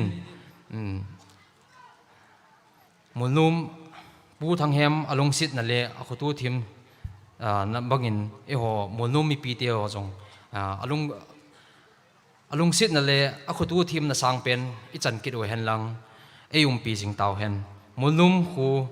le asunga cheng molnum mi pi te zo si ma pui jing ta hen molnum for all for molnum ka ke pa e ki paumin tu hin Jubilee brief report chu pu ko bin thang khong saya konuntin chule he sa chu koi tabang jun so ma hi le chi left side langa hin hol nung langa hin urinal set akisa in cha ko juni tha theu hi toni ni kho hungkal song ho jose amasan platinum jubilee chiwai kan pv amasan kum sangkhat zaku som lile segi apat tuni tolbol ni sim som thum lekhat kum sang ni le som ne le ni chan in puyu molnoma kapu kapa teu pathin chu kathang wa e molnom kho hi pu thang hiam lung dim in kum sang khat jaku som lile sagi kumin anasimin ama chaljing to kilhonin kum sang khat jaku som ko le sagi kum chun kum som ngal hin na golden jubilee anaki mangi kum som sagi lenga ahung thin ding to kilhonin molnom village authority in bulte la nisim gup kum sang ni le som ni le khat ni kho chun platinum jubilee manding gel khonan committee na sim da uvin committee in ki hona som le thum ve akinei zawin tunin platinum jubilee ni kho imang thei juve molnom kho hi manipur churachandpur district churachandpur subdivision 59 Saikot Assembly constituency tuibong block sunga umahin tu chana hausa ina chenju om khocheng hi in jathum le som ni le thum ahi mi him zat hi 2011 census government record dung zu ychun sang khat le jali le som gup le gup aphai hichi la hin pasal le numei khen na hin numei atam zo in midang ho pawa saidanin 6 ratio molnoma hi sang khat le za khat le som le ni ahi hichi chu number of female per 1000 male la 6 ratio chu molnoma hin pasal sang khat na ding hin numei sang khat le za khat le som le ni aume ti chu 6 ratio hi in abanin molnoma hi thim zil na langa literacy rate hi pasal ho a hi 96.50% apa in numeya hi 89.51% apa in average a molnoma literacy rate hi 93.05% apa molnom khosunga hin pathin ho na ho bu ni aumin Evangelical Churches Association Church in chule Kuki Christian Church ni aumin an talo pu thanghem lungdimin hichi hobu ni tai lo hi talo dinga eina vai la utokel honin tu ni chanhin athupi molnom khomiten akizui jinge molnom khocheng hon molnom hi num ka sanaw hi molnom ki vai pu na hi penin molnom hin dana ki vai hom na sangin khan khua ki vai hom na ki kho sa na hi a umzoi ti chutunin kapong do anumin ki vai hom na hi village authority ho no ya molnom defense board aumin molnom youth club aumin molnom women union aumin chule kuki women union molnom unit aumin na hi tuni molnom 10 platinum jubilee iman theinau kaman theinau hi molnoma kalamkai masaho kapu kapate hovin ham hing dum la la ham hing eng la la a eina puile ba eina ko muji wa hi ti kapong do nomin pu thanghem lungdim a talo le a in nei pi lam jalai le molnom kho an sat khom pi thon pu ngam khu sei lungdim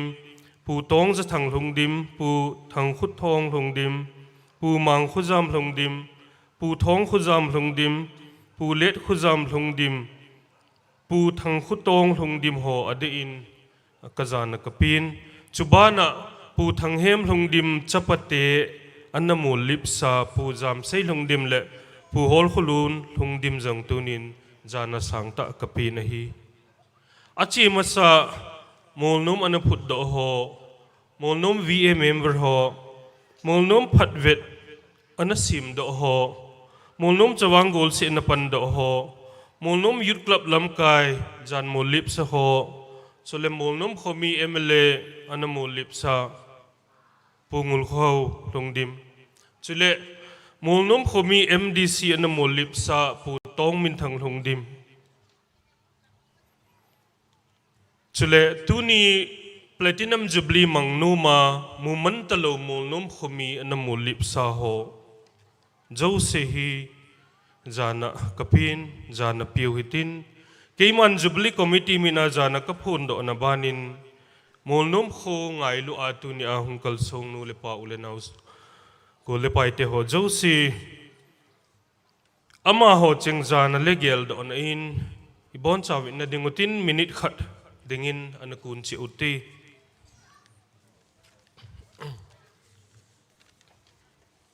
Aci saho gel do nale ama ho janan anakun panuti.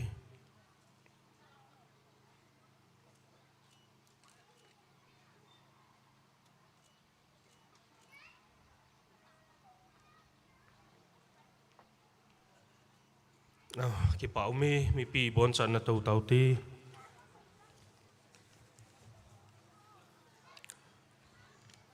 Kapat kacai to kilonin wall bang khai khat in bol be ing katin pu tong ko ho lungdim gelmol ho sapu ama in tu chung platinum jubilee ki pa pi na vo cha khari hin tu pi win jubilee committee in melchi ki pa melchi na khat ko pi do no mu win chairman pa le finance secretary pan hin choi hon hen lang pe do hon le ki pa min ti pu tong ko ho lungdim gelmol ho sapu nom le lung sit in it is stage lang hin hung le chun ki pa min ti.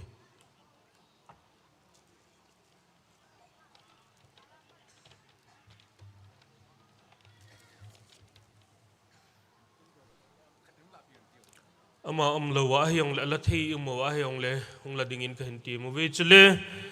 pu ngam min thang long dim go hoti ama jong molnum te ngai lu jalwa vo cha khat ei tu pi ji win ama jong ki pa mel chi na ka pe no mo win a u in hung la pi ke no le ki pa min te pu ngam min thang long dim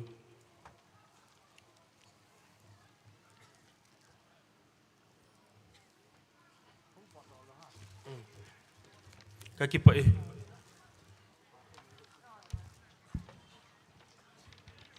Kipaumin tuhin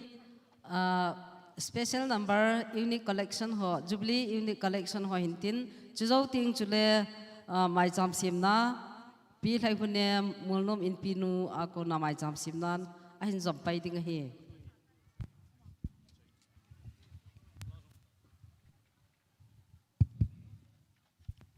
mai cham handing Reverend LB Angam, former Executive Director, ECA.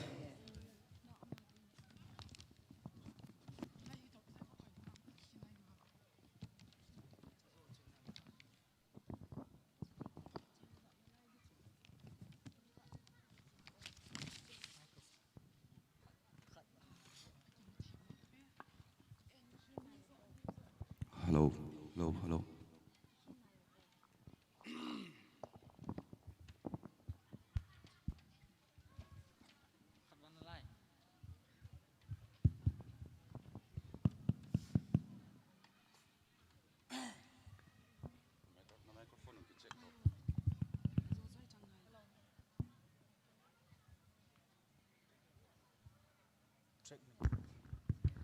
Hello, hello.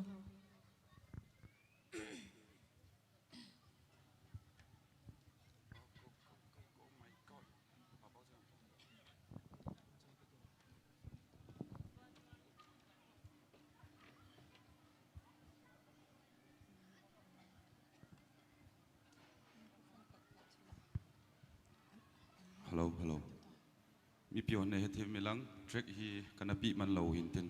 to hi track kan pi pan lai de he.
mai cham ikoi masang vin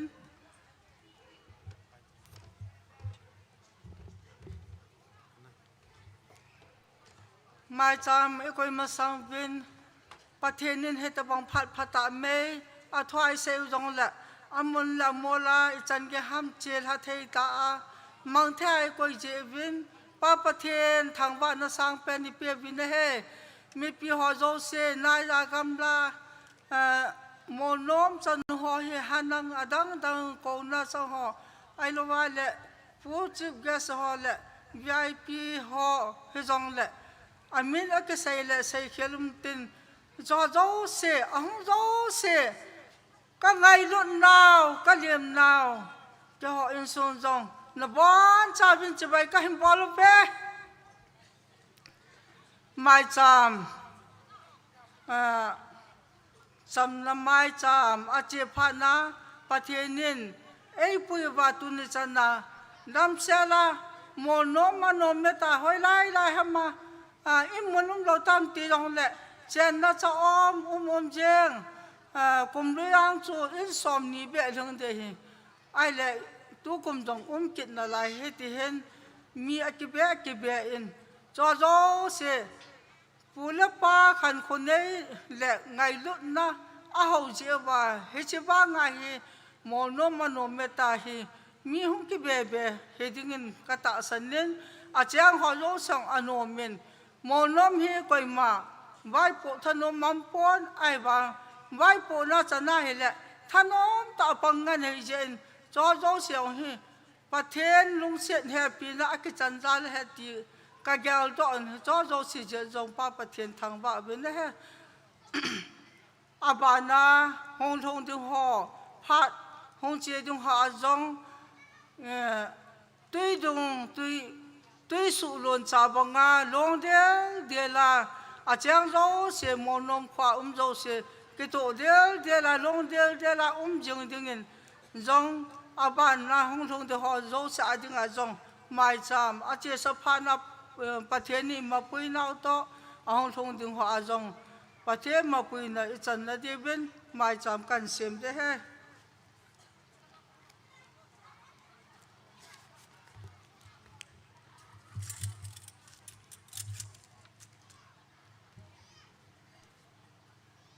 pasal pa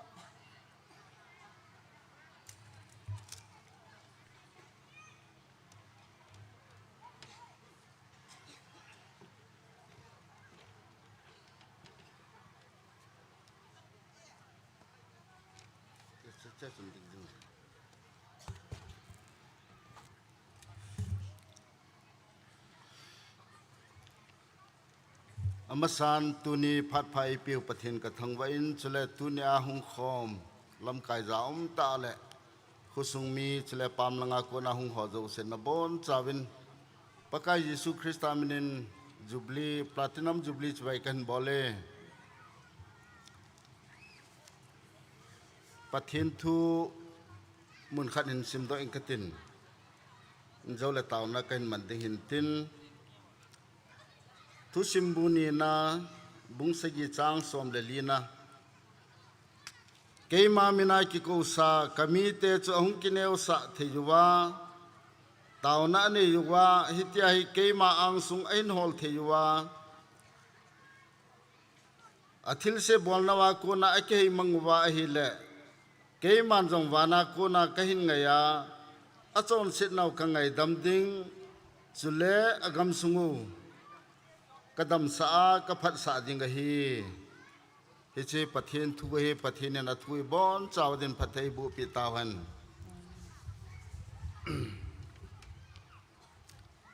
pathen koma kadai dan chui le vie ho ki to do thei de ko thei de na bona kim lo mai thein zo la khub sung pum pi thaleng in VA member ho om thei chang chlai mun hung ding do la ka de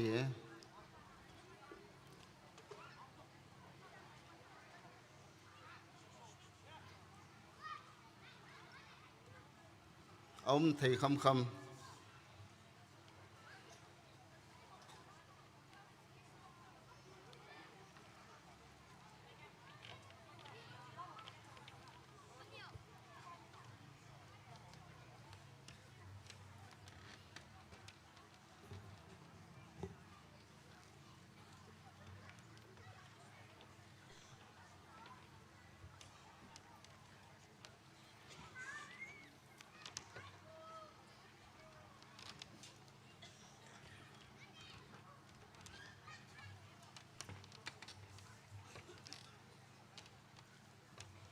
MOLNOM wang kho kum som segilanga lung kaya hin pui pa pathin chun khusung mi te ho thagaw le ta sa khan to machalna nei thein ding hichilai khusunga ko na ahung lung din ni khote ho ajong gamle na ma ding khusunga ding alam kai phata ta hung ki sep do thein dinga nain man chawa sunglama ko na chi na nahin pe wa tunia pathin thuai sim do bangwa aphat theina thaling sera nahin pe divin kadai sana ka phungda in pathinin nom pi han lang khusung mi te ho tal salang jeng hilo dingin thagaw la majong khantu machalna alengam ke lina man cha phata dingin pathinin pathin bu han pathin ko mataw na ne hote lopi na le jang ngai na adim akhang ata sano ki ngai na pathin nang nei zen namin ka thangwa na ko ma ki pa thu ka sei hi bakai hichiwang khu kapate ho ka ute ho tam ta in zuham wa man ngai wa gan thei ha sa tam ta na tho no khu nangin phat thei na bua tunin amaho te hi uzong le pakai amaho to ban tong thei dinga nangin khusunga vai hom ding hobung sunga vai hom ding lam kai pha nei pe zalun namin ka thangwa na ko ma ki pa thu ka sei nei pakai kumechan ge na to nau khusung kan vet kon an sim na wa pakai mi na zala to khil bol khijong tam ta thei hi hizong la acha te to khil na le bol khil no ngai dam jing pathin hi zarin namin ka thangwa na ko ma ki pa thu ka sei nei tunia kum som segilanga lung ke nain pui to kilhona achi saphat te wa to khil bol khil mai jong la pakai nangin nei ngai dam devin na ko ma ngai dam ka thu mun hi tunia kum som segilanga hinna Jubilee ki man na hi pakai chamna hi a khosing mi te ho adinga jong khal khat ki ka ki chamna ki ngai lun na in sunga dinga jong ki chamna ki ngai lun na hi a achi saphana bol khel to khel ho ko na pakai ki sem phatna ahun lung din ni kho adinga la lagaw le ta sa adinga pan thala na ki sem phatna hi dingin nangin hiche ka Jubilee man na phat thei nei bo pi divna ko ma ka taw nei tune apakai hiche kho sem na panana la ta lo ho nang ma ko ma hung ma sa ho zo se jalin namin ka thangwo nei pakai tuni na mo to ban hin tong hichlai muna hung ding lam kai ho hin ahung ding lo ho jong pakai chuban hi chi khusunga ki vai hom na lam kai ho aden village authority member ho hin chule jut club member ho defense ho chule hobung nei pe ho na thisana na la sana hobunga lam kai ho amo po na cherwa pakai nangin phat theina bua na lagaw thenga chi na lung thim gil wana kon chuna pia pakai hiche khusunga cheng mi te ho avet kol nau khusung ki vai hom na ho ai pakai mi te ho nang ma lung nei na banga avet kol theina diwa nangin phat theina bua ma na pui diu na ko ma ka taw pi ni pakai pathen tuni na la chapa ke man am ho din I macha bol pi thele pi thei ka nei po hi jong le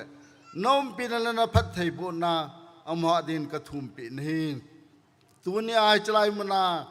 hung ki se mai cham adia ken pi nu win se mai cham hin nangin phat thei na bo apakai ai ki cham lo ha dia ki cham na hi a khojer khowei to khusung mi jeng se lo apakai khojer khowei to ki ka wa ki cham na hi apakai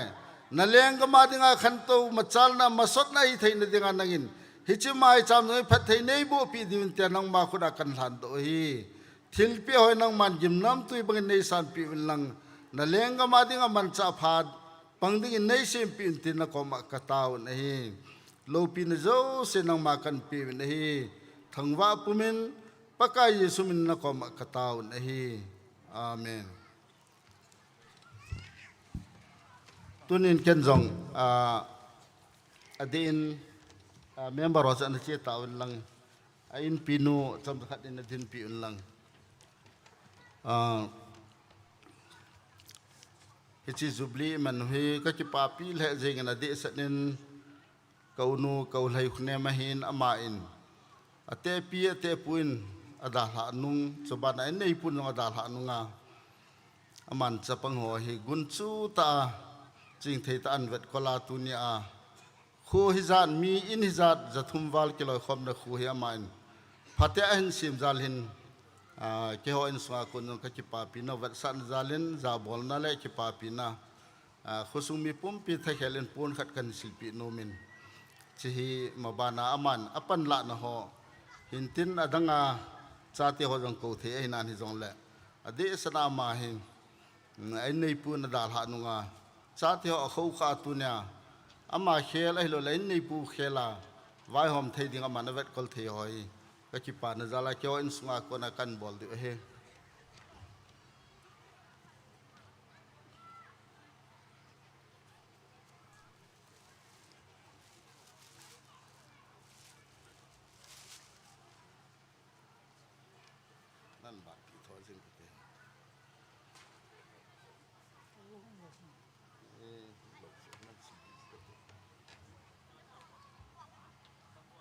Thiên Phật thì nó bố hình lăng vai hôm lại cái kịp bay cái Phật chẳng sẽ tàn thế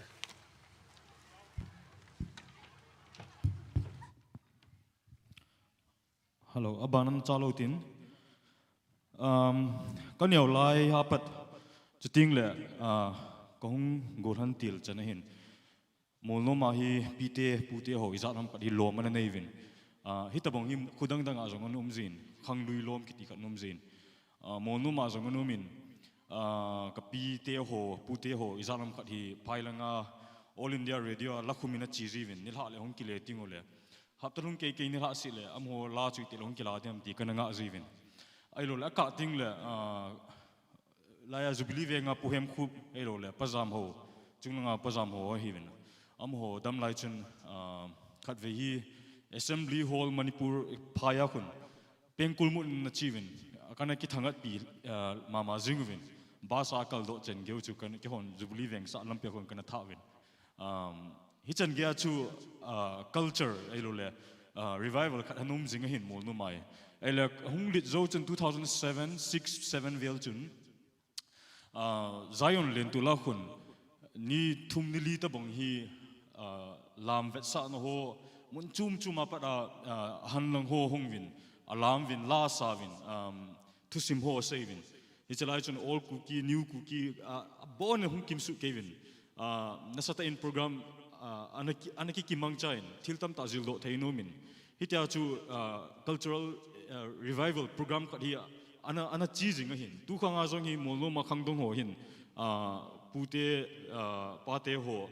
pite ho am ho legacy pa hi chizom piding hi am ho lungtup khat hin simlai ngan cho hi tawin lekha simmen hi vin jong le phat ong nei kumwa hi chi zem choi sela namlam vet sa no ho hi ta langding anum jing vin hi chi ho alung tup zalu wa jong hi khusunga ki sai ngai na jong hi ometi ka phun do numin hi chi tol han chun MOLNOM youth club ho chomcha skits a hin tho diwa hin thu sim ta lang na khat an nei diwa hin hi chi zo ting le cultural dance vat num ta khat a hin bol diwa hin mi pi hon thanum ta nga ote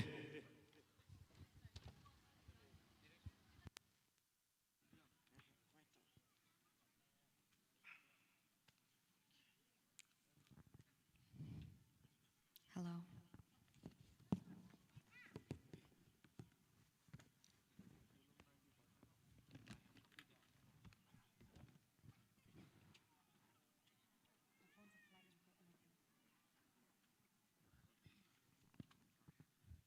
Tua ahong kivet sa ading to sim hi pu thang hem MC lungdim ku ki in MOLNOM ahin sa dan to sim ahi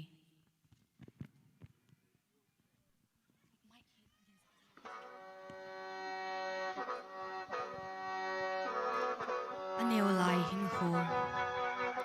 pu thang hem hi pil hing ning le pu thang khazam cha te li la a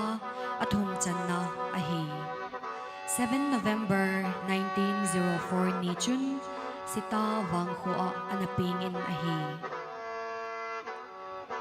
anewa pat sita a hung khang len ahi in chapang kitol chem anahi lai uwa pat chun khosat ding ti hi alungin an zingin ahi nikhat akitol chip na uwa ahung khan le ting le khukhat sima ahumin chu molnom sa ding tin ana sei do tai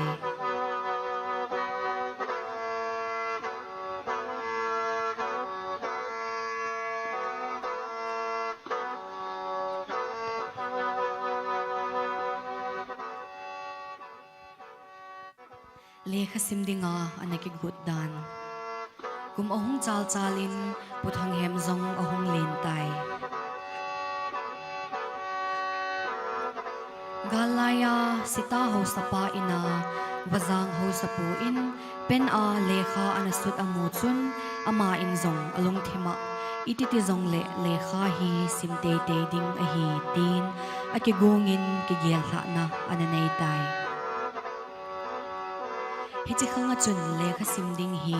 anadei be se povin akoi zong anaza daw a hi hizi chun ama zong lungthim nei ta in apang tai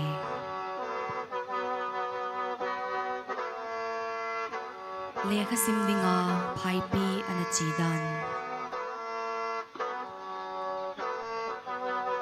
a in sung mi te to ni khat lo anako novin a hi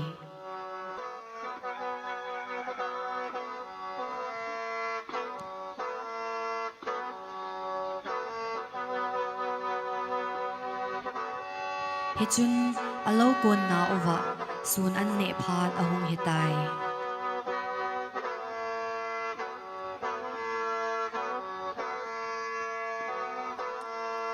apa in tui do ding in pathang hem chu asol in a hi le ama zong hena sa in anom tapoi chu in bengkonga apa in agot sa tui the chu chempongin agasat in ahile apa alung hangin tui theilong gupum chun ahin zep tai chuin a ute nin aga phel phane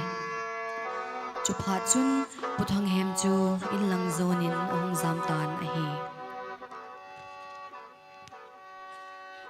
haptani ahung chi tan nikhat lom kun dinga ki lep in phailang zo zonin lekha simdin anakal song do tai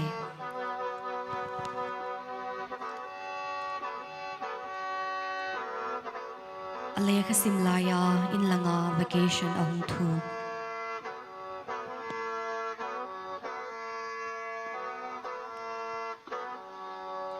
lekha sim kum khat alhin zo in langa suti ahung do in chuphat laya chu azapurel hanga dinga samvo masapen anahi hichiphat ahi alim anaki khel hle ahitai toka kengko sangkhol phate in kiwanin achi in ahile agami ten amuvin anaki chawvin azamove chuphat in keima thanghem ka hibove zam hi un ati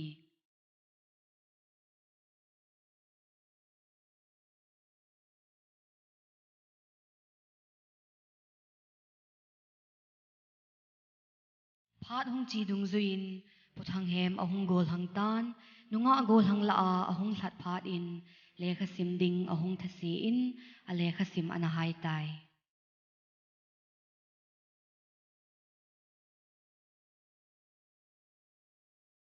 sipei pang dinga ahung ki guddan 1925 kum in thinglang lang achi in chuchi phat laya chu sipei pang lo ho chun in kha sana map lo chule mei pum ana cho thailo ahi hichi ho map ding de na zi in sipei pang din anaki gel hatan 25th May 1925 ni in sipei anapang tai sipei panzo in sun le vut di lei nel chunga ABC Sudan anakithim chu zi in zanzong le night school anakai zi in ahi.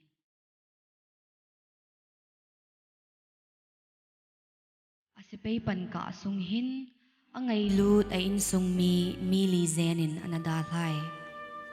Akat na apa thang khuzam.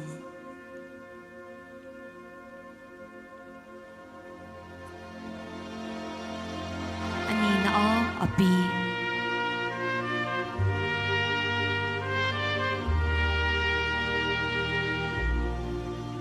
Athum na au hauzam.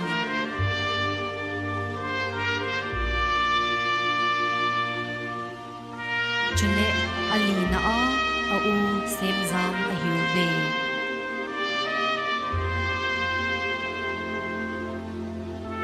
Hicheng hin adalha phadahi amahi chagadanin agigel in thom hauta in hinho ahin mangtai.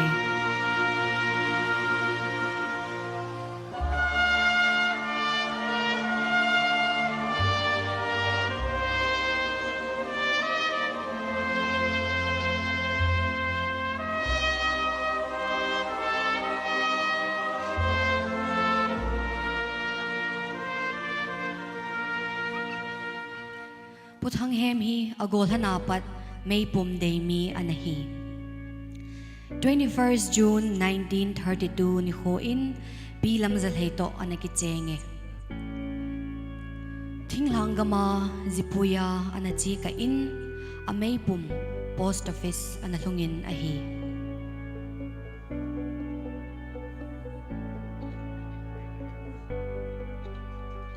Azito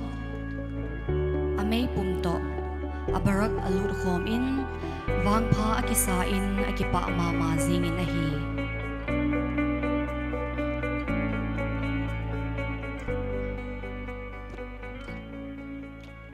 Galin nina ahinsa dingkon.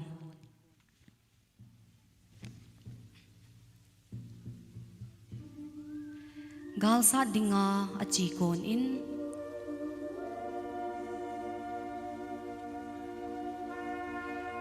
Pastor Khaiza Vungkhuda baptisma anachangin ahi.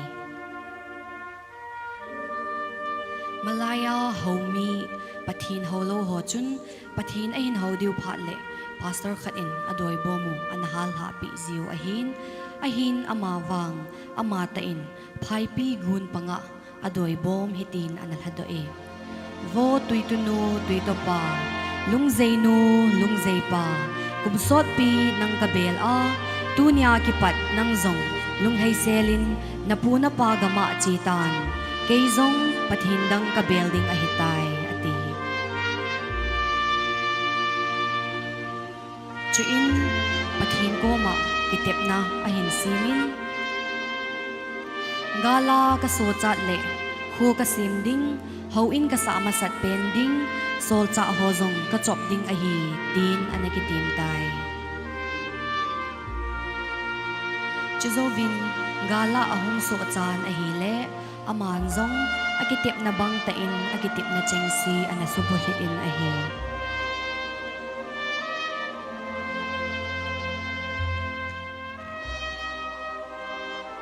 Galin ni ahin satu. 25th March 1944 ni in Zesami gama zingkal punggit akipain galmi teto anakisat pantawve. Galten bom ahin sena uva anakisulim in akizendingin Bombay kupi anazonin ahi. Adam zovin shilong ahong kilein azing ho avale na angay lut aloy apayhon ahin mo uvin kidang asal he uve. Azi chu amahon puthang hem chu jisami galaya abaya anakoyo ahitay.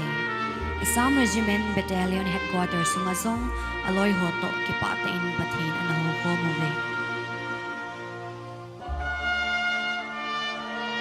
Medal ahin mo. Galin ni Laya anato hoy zi chun 29 June 1944 ni in Kema CO pa in anakove. hichun amazong anachi in ahi.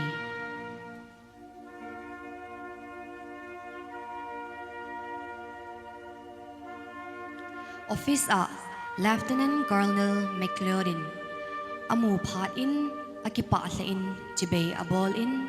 Sabhash MC Bahadur Assam Regiment sungadinga MC Bahadur mumasapen na hitay ati.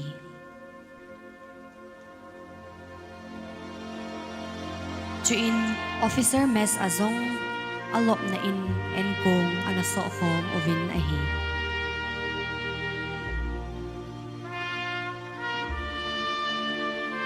September 1945 in Guwahati a Palasbury Army DV Parade a General Pain MC Military Cross Medal 2 anabe pitay.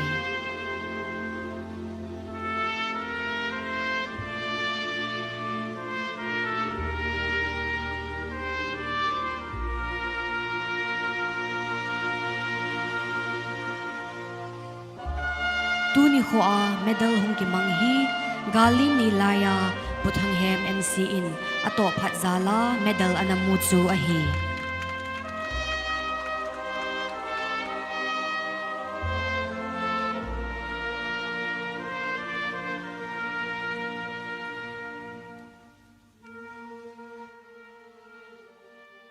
Molnom ho ahin modan.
Sita akunin 31st January 1947 ni chun ang ngailut ay insung mi chengto molnom wang khuzonin ahong gitol tawve.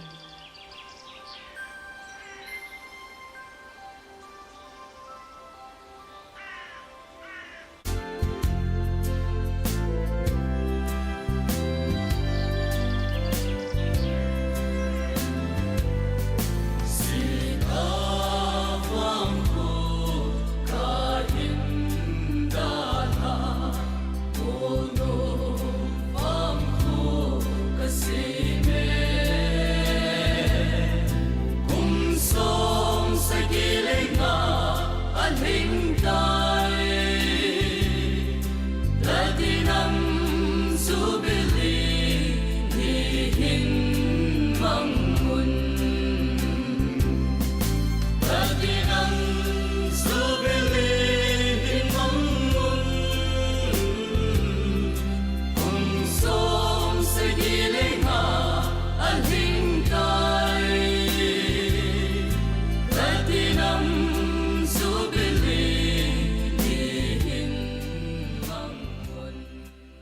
in mun a hin hol dan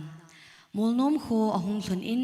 ama in ding asa masangin pathin ho na ding in mun ana hol in a hi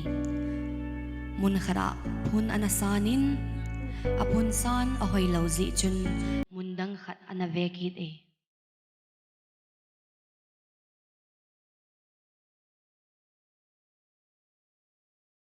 amun ni na azong phuna san kit in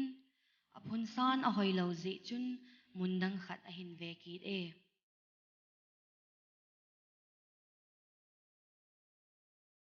amun thum na phun ahin san in ahile apun san ahoi tan hichimun ahin pathin ho in masapending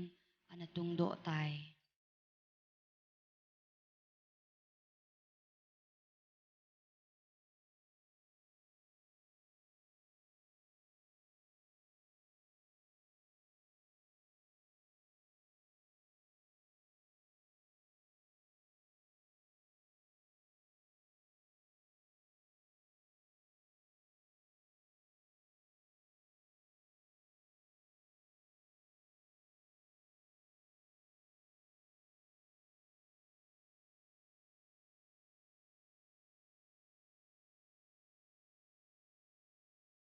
molnom kho ahung ki chen zawa pat in alin aneu ate akhang phungol cheng lungki to ta le ki hol ta in aki cheng khom tan a hi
puthang hem pathin lungset achan zalin molnom wangkho ahin simdo ni apat tu ni chanin pathin mapui na zalin phungle chang ki khentel na lovin ki pa ta in icheng khomovin tu nin iwang kho molnom wangkho kumsom sagilenga athing tai chung pathinin molnom wangkho phathe hin bo jing hellang zalaya ki thang jing hen na bonun platinum jubilee chibai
zalaya kitang dimin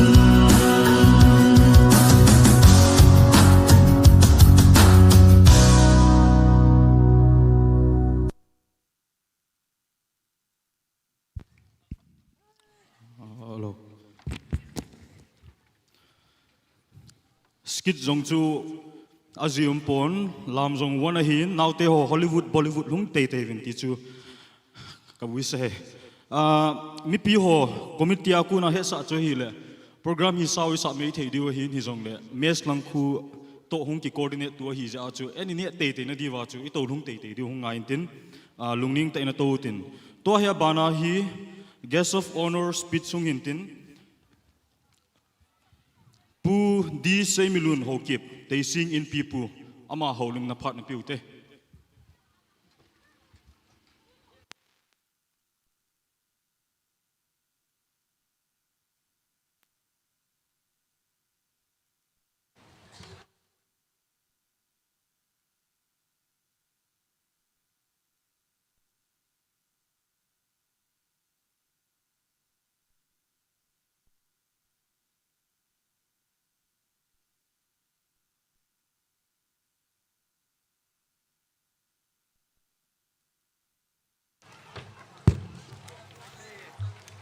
the Paumin, Tony Molnom, Kumsom Segile, Ngalhin Nikuho, Mang Tadingle, Nikupai Musa, Pawpati, and Tangwana can be Masane. Chi Masa, Pilepu, Ngai Cheng,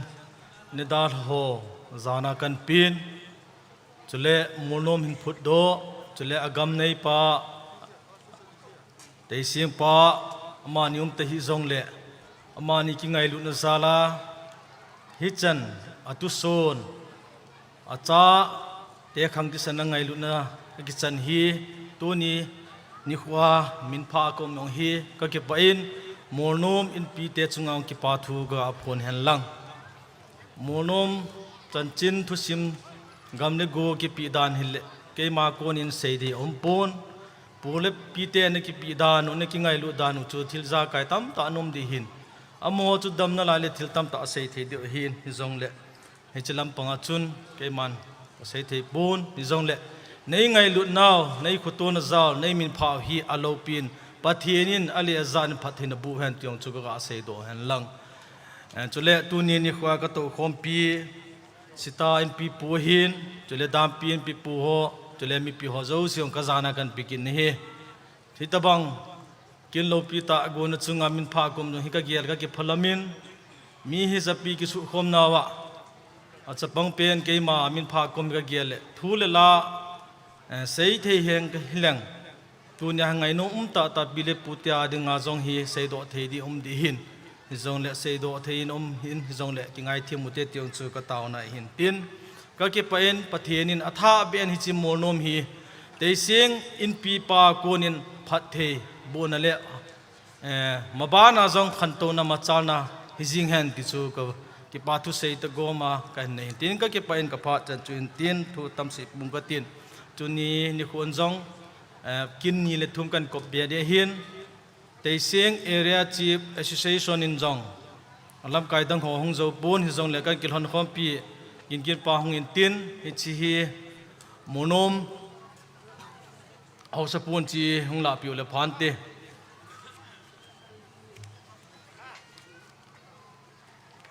te sing area chief association kiloi khomin khu Jubilee mang umale bel khap ko pi ding ti hi a hi jin tunin chi bel hi hin ping ka tin chung chona in pinu anu si tan lang ahung in tin monom in pinu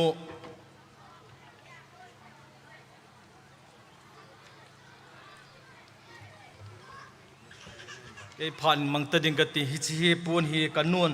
na dam so na ding le kusung wang phatna acha jing tho pe na dinga hi chi pun hi nan thon he ti chu ka ase don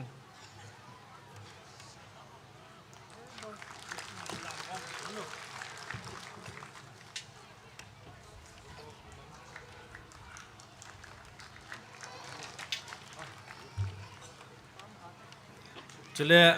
committee Jubilee committee làm cái khát bên hông tiền na khéo tiếng lệ na cho đón na điều thêm khát cần gong in chỉ hình sản bị lộ trên cái bao mình tê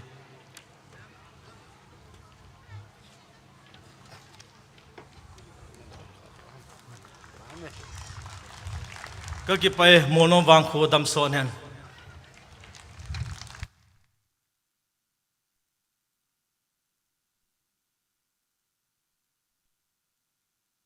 Tasing in people chunga kipathui phongwin chule Tasing Area Chief Association ho chunga jong kipathui phongwin tu hin nunga kim zo in wa choina hin santin aman a hin sa zo zo le functional president pu akona speech ngai tha do he tu nunga kim zoi ka hin ko ve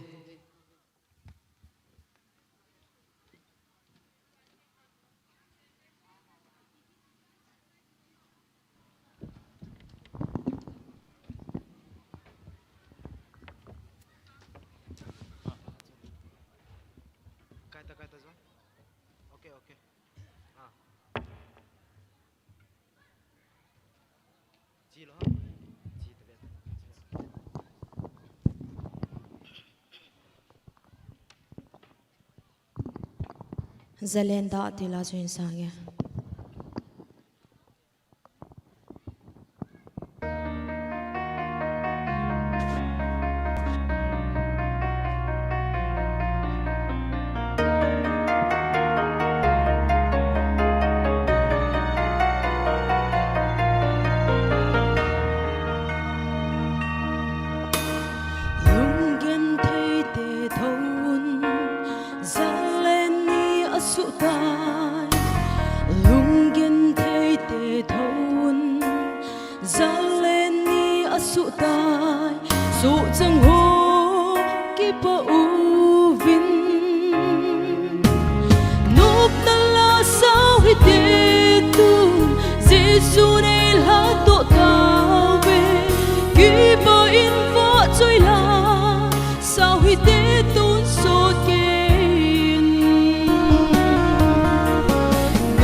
kum som sai gilenga damai hin pui pau masan pau pathian thangwana masan kan pinomin tule tunia zaum ta chief guest pu em pau khulun hokip sita in pipu chief host guest of honor pu di se milun hokip te sing in pipu tule chief host pu thangbem lungdim molom in pipu tule tunia hung khom pastor ho hen lang reverend ho bung pa ho hen lang program a min chung ho zo si le zit le ya hung khom ho sa upa chule husunga mi nu mi pa nunga gol ham media lang ho hen lang artist ho zo si hong le na bon savin Platinum Jubilee chibai ka hin bol to thlonin kazana salam kan pi ni ki paum ka sa in tu ni hi hitabang kin lo pi ni khara gesa nin koi ji evin ama san jong kum som ni lang ama sang chun golden jubilee naman live chun kapa jong hilaya sung hongina na pang ges khalina pangin tu ni kum som ni lang azo platinum ni in ke hilaya functional president nen gung ki win ahile ka gela le ki phallam jong ka sign ka ki pa na zalin committee member ho chunga avelin ki pa thu kan phong in hi tuna ka sei num pen che hi le muluma cheng ho hi iwang phawe ka ti nom in hi aji chu CHURACHANDPUR veng hi zalum asanga singum la hi ka ve na hi le mulum khela num ning khu hi kamu pun hi cha muluma cheng ho zo si iwang phawe ti hi masabena ka sei no lum hin tin khu chi keu hello in mun jong hoi ta in mun lien ta compound lien ta dong inei kit na lai win hi tu la ya hita banga compound lien nei hi khudang veng danga hi umbe lo hin hi chia hin veleu chen tu lai khanga dinga hi in mun hi plot lang hop na thaili a plot in eu he ti hi iwang phatnau ka sei do nom hin tin hi chia hin hitabang koizala hitabang chang hiwam ti wale ho sapu talo pu thang hem ama zale hin tunin ama ta hi jong le kangai lut na le ka zana kan phong do nom ne hi chuta le tunia ani na ka sei num che hi le ka gelin ka lung thima tunin zo ka to pet sun 1947 khu hung ki patti lai chun hi chelai khanga pute pati hon khu na sim lai u chun ichan ge ha sat gen the na tu du ham ti tunin kalung thima ka ga gelin he le ka gelin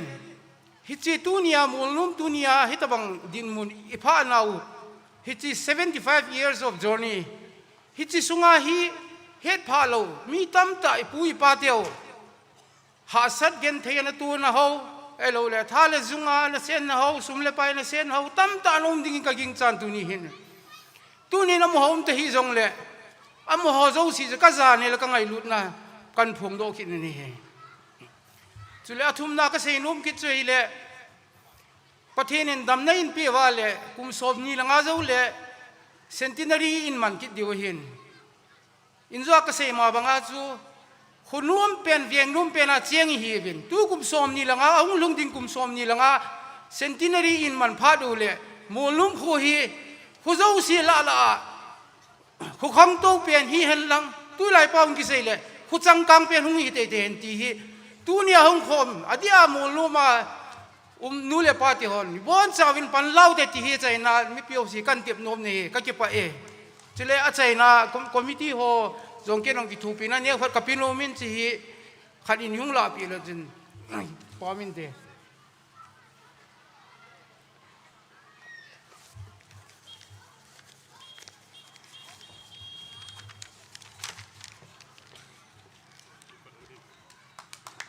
ka ki pa e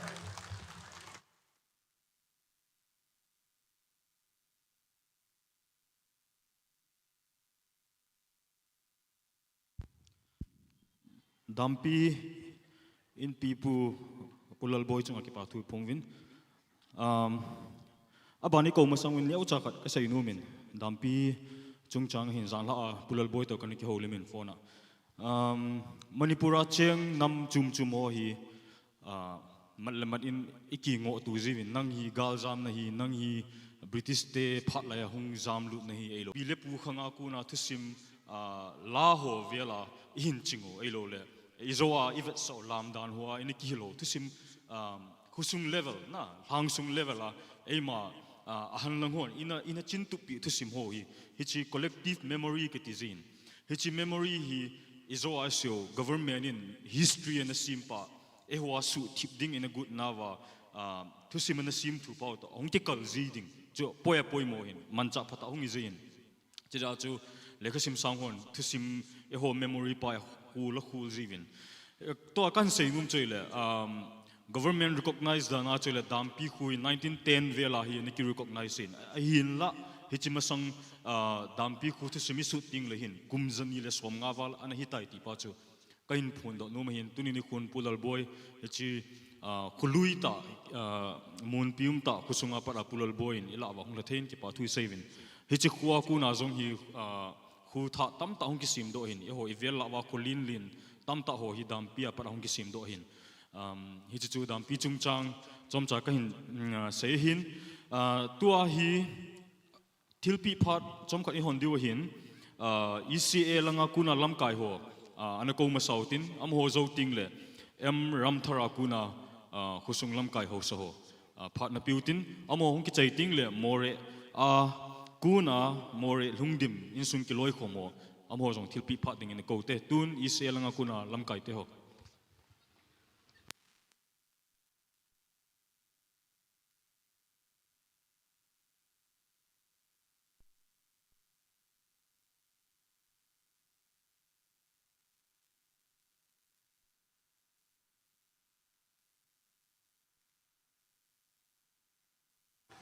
Amasain patinin phat phai pia tunia na hozo si masanga ding the komjin patin kathang vain chule pakaya jana chang hol ha cha ho ahin tunia jin gun hoi ta han lang chule Platinum Jubilee Committee ho sao pa nu la pa pilepu dol nunga gol hang na bon chawin kenjong EC office mina hong ke hito kilhanin ngai lut na le Jubilee chibai kan pe vin he tuni ko na kat akimudung juin executive director pa hi meeting om jen hong theipun ji chun office thalenga hun ading thei tam tam jala dang ho loi lo gol ho he to khom pyo khusung mi la he jin ke ma hong pang jing kating ke pa pin thil pe nya khat kan pinom vin chika la hen e khupi MOLNOM hi khuwang phata pathinum pi hi ve ti hi lamkai hole vet tho a athusim ngai la tho tam ta za naw bana idam wa hele to a hung thung ding nai chamars tarik nga lehin lai EC assembly phat ting le EC ho bunga dinga Platinum Jubilee song phuna MOLNOM khoma ma umki ding hi in kum khat sungai khuwa hin chila ho bunga jong le Platinum Jubilee song phuna ding hin chi pathin pi chan naw pathin min lo pin da khain phun do yan lang tuin chi ala thi dol khat committee ho ham ko hi jong le tunia EC office minin chi bel hi Platinum Jubilee manu pathin hi chan chan ei pui naw het pin le ki pa pin jala ni hung san pi divin kain kovin chi chi ke ho pha chen tan te ka ki pa e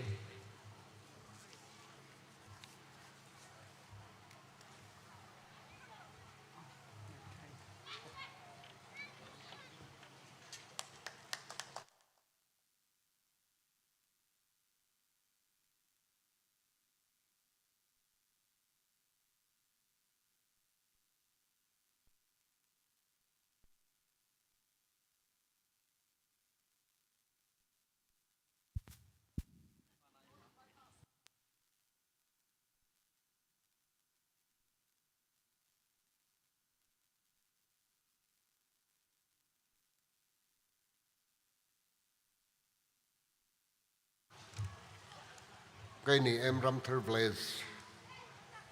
e voisun lo mum tak zetela MOLNOM Platinum Jubilee atlung thaya an ni jara khonai kan ni ti hi kanin mai noa chulain voisun hin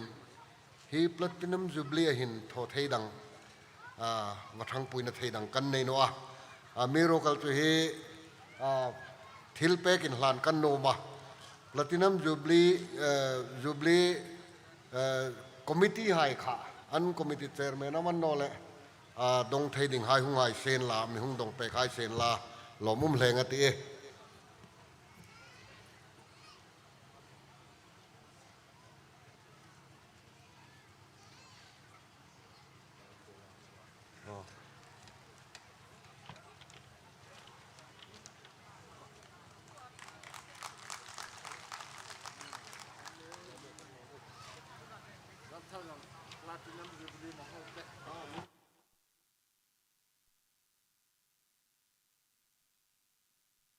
bana more lungdim in sung kiloi ko mo ko tin am ho zo ting le zanglin thing kang phai ho sa pu hem zalun aman jong phat hung kila divin team ve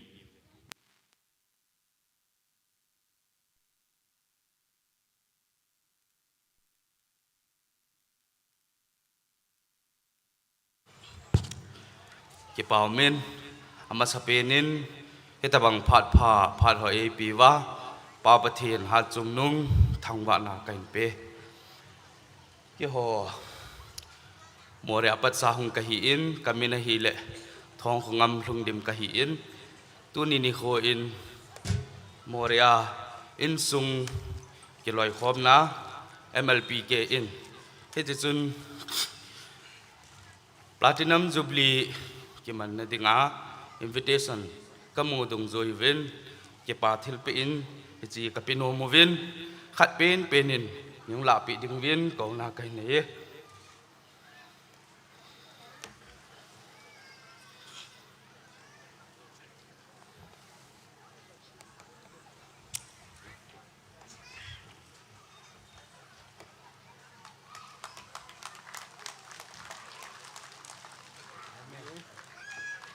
cái gì bay kêu phát chân su tan te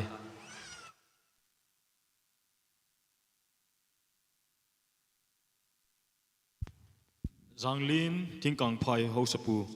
ko tin ama phat ki chai ting le nunga heve akuna wa choi la sa na ngai la diu hi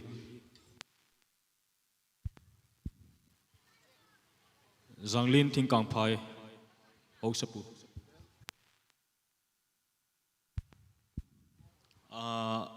anapo do man hin tin tun nunga heve special number in the code out te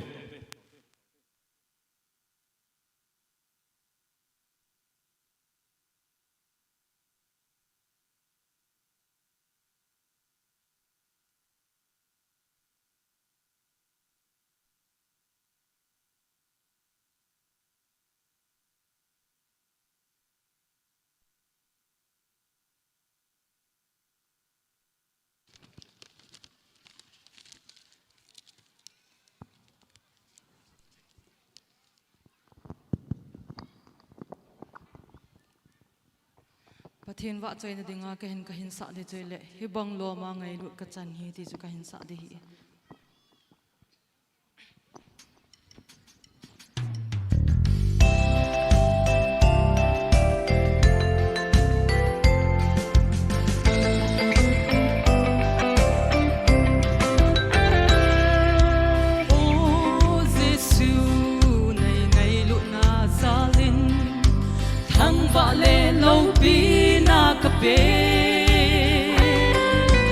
Ka hin khoa nang singa kinem ka hi nang ma bo ai pan pi le ai hu do pa hi bang lom ngai lut ka chan hi ka hin thu a nang lo hi ta le chun nel si hasan na ho le bui na ho hi nang ma kunin ai pui mang tan te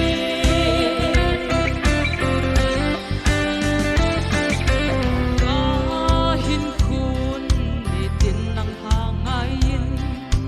hat lo le hat sam in ka kau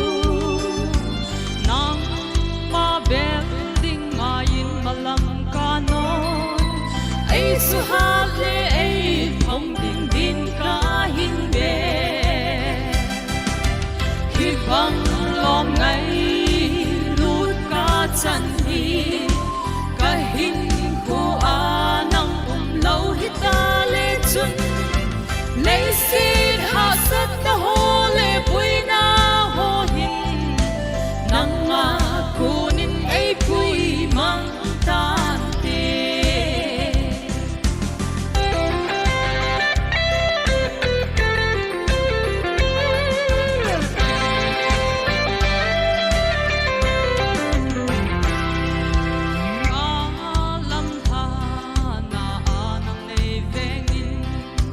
kasi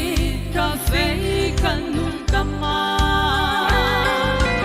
chi tim thấy na lung tim chu kei nei pin ka bil sing hin sing but hin ei not be sing hi bang lom ai lut ka chan hi ka hin ko anang lâu hita le chun lấy xin ha sat na ho le pui na ho hin nang nga kunin ei pui mang tan te hi bang lom ai lut ka chan hi ka hin ko anang lâu hita le chun lấy xin ha sat na ho le pui na ho hin nang nga kunin ei pui mang tan te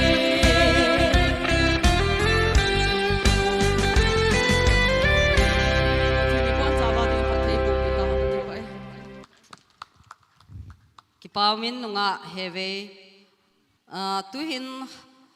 chief guest tu na chief guest ha ei pan piu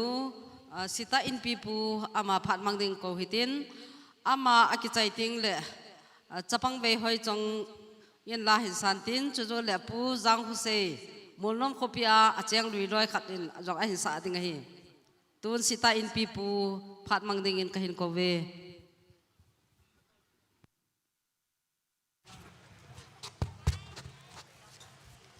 พาดมาสานฮิตบังพาดพาทุจนัยเป็นอะไรอยู่ปาปะเทนิสังวะอุบินมาสเปนเตนตุนาห้องสนาลำไกเตนีaku ko ahul soho isi ko sunga ko sung po lam kai ho e ho lam kai ho adi en Jubilee committee member ho nu le pang ki ho mo yo se amas penten ngai ru dau salam kan bi me sawi chile sita ko dai ko me ho yo se to aba ko ri dong kan ngai ru dau kan phung do aniพาhiện nung la mai tan bu de hi pung thum ki ti hin ela to khom se se hi bu ne lo kho ding hin ya chi ki chai pasan wa hi ine do ye chin lung kin lo ding kan ti ma sa ne tu na chom cha kan se num che le ka loi te ni lam kai te ni chu ke sang chi hon ke ni pin ke hin ani pin pa chief guest ka hi ka ki phalam ni yong le ela Jubilee committee ho le ko sung so te hon ngày lúc này là phu tiêu hin ya le khu le về ngang cùng nó tự bằng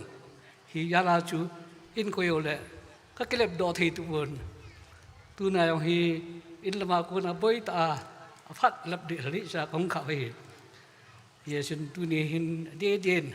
thứ tâm ta hình xây mình tập phong cái tiếng MOLNOM for chú phát thiên phát thế buồn ho hi xây số kê ta bên tu nung yang le phát thiên toa sang hi phát thế anh buộc bé che che à husung cái ngày luôn na husung adam thế na sagal ma adam thế na phát thiên dengan thil pha lên che che tang dok pe digin phát thiên buộc jing pe tao hen thì hi amas pita kan sinu mahin ani na ka gera de ka gang pau bu thang hem ni mer hoi ta hin ka ne lai cha hin I khowa kan mujin abana uyam se yong chu pi phata ma mai kin kan ki bok te ma ma bin abana lai kalom pa hỏi bút thằng hi cái này cũng khát tầm cái rồi ba na cái nào ba ông tự ba cái ngày đầu tiên lệ cái lung thim hạ sa cái sản tạm chuyện à thế cái ba ông sẽ tính pin ba chú ama đam mò tay ông lệ tay ông lệ à sẽ ba phèn ta thì là cha thế nào thế họ phèn ta à gì thế họ phèn ta âm nát ai gì bên cái lung mongin yesun phát thiên nên bộ bé chứng nào bên tí các cái điểm na cái lung muốn mò luôn là bên về thì chú trong cha cái xem sa hin yesun tu ni hin khi đang đang cái ball bên thấy bộ bên yesun thiếu biết nếu cha ball riêng cái tiền thì chú phát cái chuyện này ông hình sa đang cái tiền nhưng sẽ tên cái lời nu lệ amo nu ông là nên lang tu na hi bel tu đam cái tiền lệ bel chú mình ông bỏ sâu cái tiền Jubilee committee ho cái thu pin lang jo cái hà bỏ lại phát cái tiền ấy là con cái rồi hiện sẽ tên Jubilee committee ho là làm cái thì họ khất nhưng bị đi bên cái bên cái tiền bên đây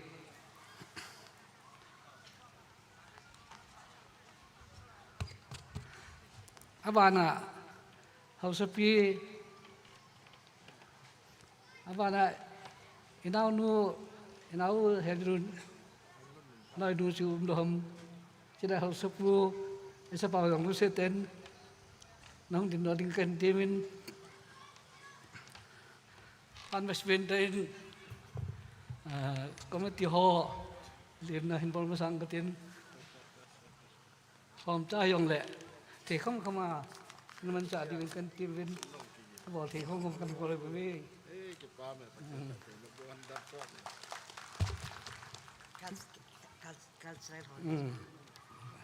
abana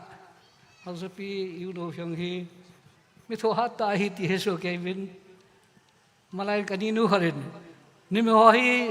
athi nu hale achate amei thai ngai pui ti khari ada seijin hitabang thisim hi helai mono mi sunga ami ka hen ama chunga ki pa thu kan sin chile na nu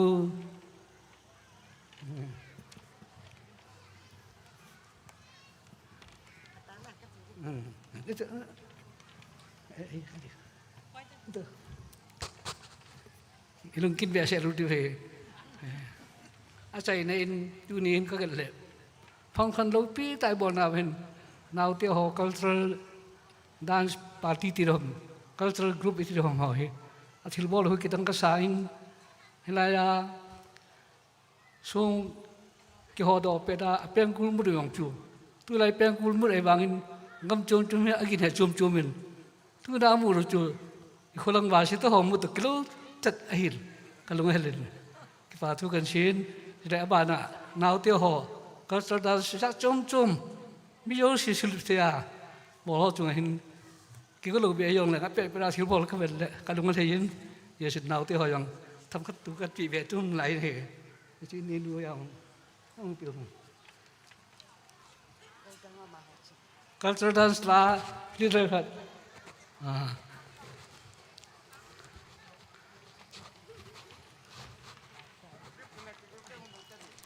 dần chưa châm trà phát căn lại tin thế nên MOLNOM lệ à về là chèn u nào nó hỏi yếu gì phát thế nên buộc vào nó không tục chơi chơi lệ à giờ phải lăng ngâm khắc tu lo dengan lung mon na hui di no ya lai ki ho yong lung mon di kai vet yong chu hu yo shi chi ha cheng ho yo shi pathin bo su kai ta ka ki pa e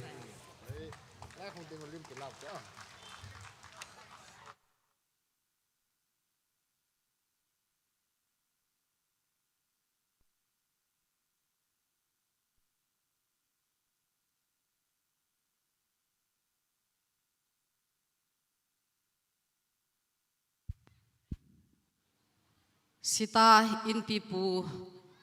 pu pa kulun ho kip chunga ki pa thui phowin amala in sumi te pathin in phathei bu han lang tu hin ve hoi chong la sading in ka hin kovin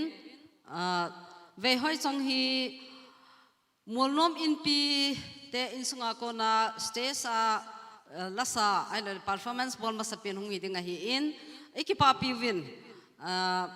tu hin aman hin sa inten aman hin sa zo ting le nunga Priscilla lingnei kim min hin sa min tin aban le pu zang khosei hung hin tin tun chapang ve hoi chong la sadingin ka hin ko ve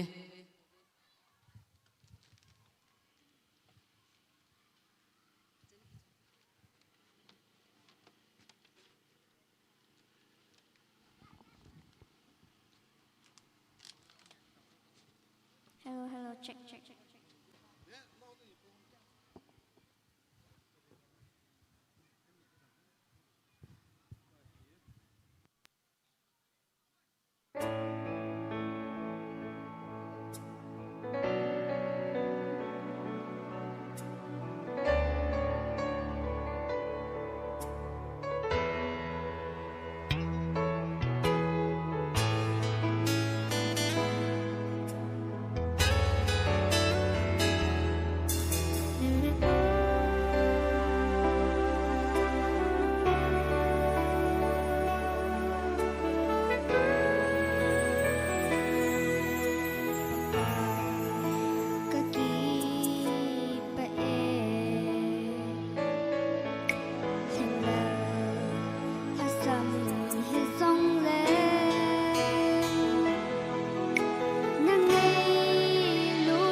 Paumin abanin nunga thingnei kim Priscilla thingnei kim kovin hi ve hoi chong thêm mà jingin pathinin phathei na bo hen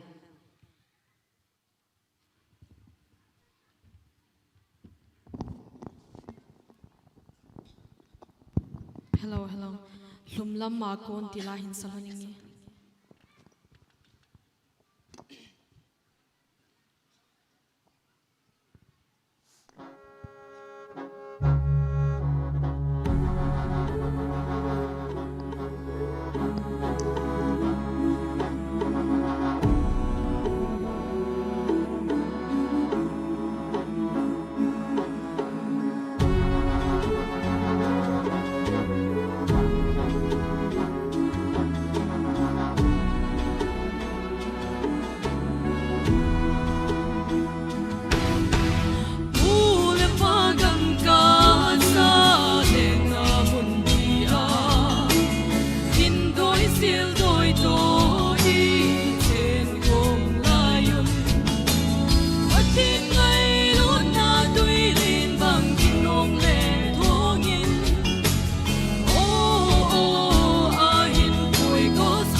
Abana pu Zhang Hussein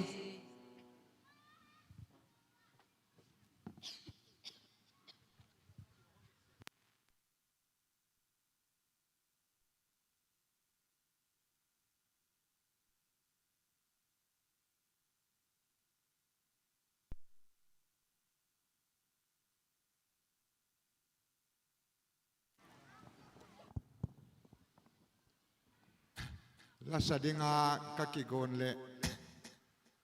guitar siding pu jang khulam kakitip le amani ni dal hakinin gitarin nei wam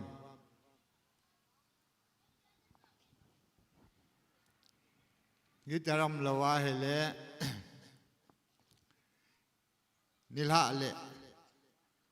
nilha lang jo le sataute ti hi mi pi ho koma ngai dam ka hin thum na hi hen lang ta le ka sei nom pen chu la sa hi jong leng MOLNOM Golden Jubilee ini bolova pu thang khulun am talo ti Daniel din Golden Jubilee la ini sempi uchu hichu tun jong isan alive in ai la athu chang ho aman isimpi chatwa isa do thailo je hin nilha le hichu hin sange ti chu ka sei no ma he mi pi hon ni ngai dam vil lang gitarom lowa hele umam gitarom lowa hele nila le Golden Jubilee la chu platinum ma I hei do vai sa ding ho ta le adang dang ho jong Genesis khang la ya ho la ho jong chu second says lang le ngai ding in mi pi ho mong ki gong chi de win tip na ka hin nei win tua ka sa te lo je in mi pi ho le lam kai ho chunga ngai dam ka hin thu mi na he ni la le hoi tai ni satang ka te ka ki pa ki paum tho tho ve abanin ana pu hemlun min thang thong dim MOLNOM in pi pu vote of thanks de hita in hichima sanga hi anne ding dan them khat ga pho hitin upa ho pastor ho chule haulam kai ho chule hausa upa ti taute chule kum upa lang ho chu ise Sunday school hall sunga ko ne ding tin chule maljin kitile chanu king nei sa ho hen lang khopa ma MOLNOM an chenga twa cheng talo ai lo hele mun chu ma ki phana ho ho zo si jong chu chilanga ho chin tin e cho zo si chu ma san tin kho nei te kho mi pi te ho hi anu kha ding hi ve na ini tho tho di we hi in hi jong le ananu kha je bo hi tin maljin le hausa upa ho pastor ho pathil ha cha ho anama sa sa hi te ti chu ipon do hin tin chu le nin ha ting jong le chila hin za chum vel han ho jong ding a hi in la sa thiam le ai lo le talan za chum ho jong ben ho hen lang pi jong le beauty contest jong le umin tin chu le koi to bang zana hung thailo pi ma hi jong le chi YouTube channel la live stream a ki pi a hi in chi apat pat ta jong ve the hi ti jong chu I phon do hi hen lang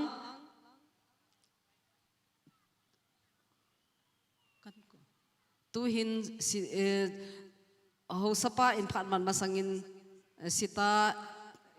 in pi pu alo le sita wang kwa ko na ngo phat hin piket ta dinge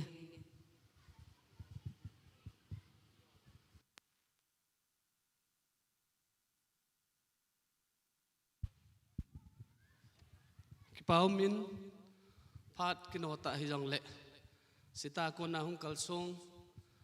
ke le kaloi pa tu ne achip ge sai pan piu chapata pen kaloi pa len milenin tu ne naute ho skit chin tho ho chu ke ni jong ka zo kham pam khat an ki bol the ne di win thir khat ka pi no min je chun tu ne lam tho ho chapang ho chu hung thei ta long le khat penin committee member yong le yong la pe bentin e phat chu kan man no man hana hin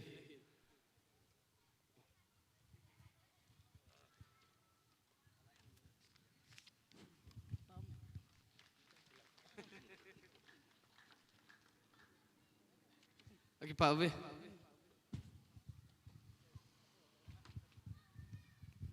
ki paumin tu hin pu hemlun min thanga ko na vote of thanks in tin chu zo ting chu le closing prayer hi upa se let hang sing Molnom Christian Church akona ama in closing prayer jong hintin an kung ho Jubilee an kung ading jong taw na iman piu le jong sui dei saw hi in tun hausapa kahin kowe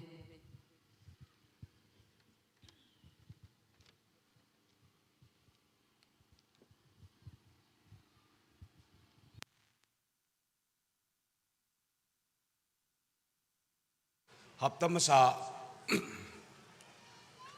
social work ini bol jing layu chun ni khu hi ka ve na hi le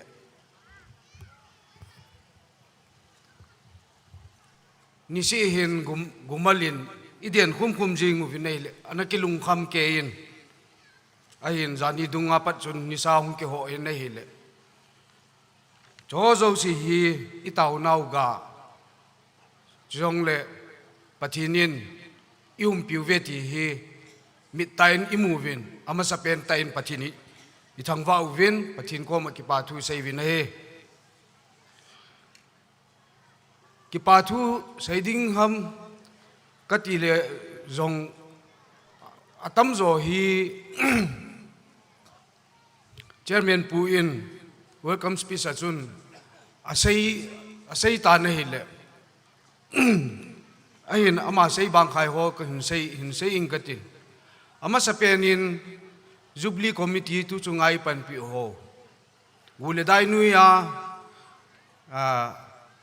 hall ho arrangement ei bol pi wa sung ho ei tun do pi ho am ho zala hi ji nam ho chunga ki pa thu ama sapenin ka hin sein chule gule dai nui ta ta nunga gulang ho lam jil ho chule lazil ho hin ho chung chi azong hi club ho zo si chunga ki pa thu kan sein chule tu chunga Jubilee lord hin na dinga sum hin tu ho amin asi senin ki pha hi zong le na chung chi wa ki pa thu ka sein zong le amin khelin ki pha hi zong le gan cha hin tu ho an zo in ki phung do ta in gan hin tu ho zo si chunga zong Jubilee lord hin na dinga na hin tu hi zen na chung chi wa ki pa thu ka hin sei ki din chu jong le ho sai ki thu pi ho hin aminin ki pha hi yong le he su ke tawin ahin ipun lo khadu chu esai jang ho sapu in en chang be khat Jubilee lord hin na din hin tu pi win achunga ki pa thu sei win chule khumoi te in zong ichadon na diu khupi in cha i om na dingu berlin ta khat hi ipiu vin tukal hi social work nei phale hi chi bela chu chai ki om diu tai chule mulnum chanu king nei do sa ho sumahin donuwa mulnum Jubilee platinum Jubilee lol hin na dinga ihung panpi na chungwa amo chunga jong ki pa thu ki sein chule mulum chanu ki loi khom ho ti chu ama sapenin chong thu numeite ki loi khom ho hi in amo in thilpha in bol masadu wa hil abana lungdim numei ki loi khom hon jong ahin kopi ki duwa chunabana hokip nupi ki loi khom hon jong hitia chu aban bana veton theita ki thupina ain pi zaluvin achungwa ki pathu sei ki duvin mulumi gampama Jubilee mangdinga hung ho zo si chunga yong ki pathu sei vin chule chunabana chun emram 30 injong akitip na bong wa hungu wa khot gut kiu se hilowa BLP khat in choi pi si in jong mo chungam ki pa thu ki sein chule more lungdim in sung ki loi khom hon jong am hon jong Jubilee ki pa pi na zalin thil pi ahung lat jing se o hi ta lo in thil pi hung pi ji in jong mo chung ke pa thu kain sein chule tu ni hi ibol lo khat du khat tunia hausa ka hi in means kau sat chan khom pi ho zo si hi khat vei hoi lai mun hi ta hi jong le yung din pi le ka nu min khat vei yung din pi thei diu ba hausa ka he ti zo si ki pau min host ka ki pai ki pau me ki pau hospitality hi kanavat mai thewa hi in hi chu hausa ho kon khat jong hi ben sa to yong no vin hi chu ho je jong chun ngai dam mi ki thu mu vin a hin nyung lat piu hi ka ki pa mong mong ve ti chu ka sei num hin tin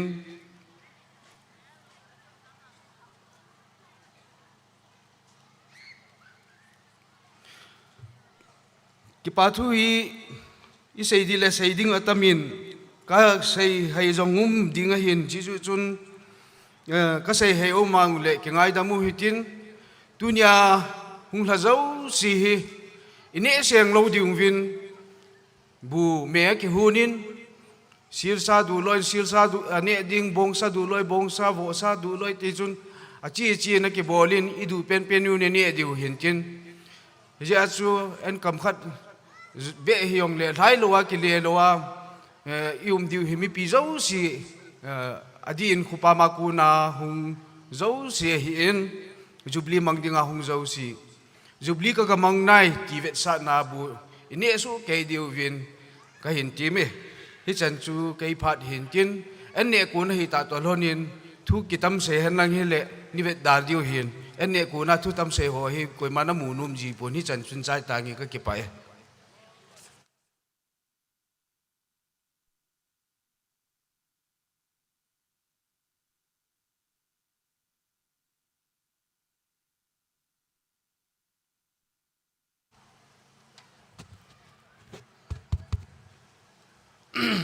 jingka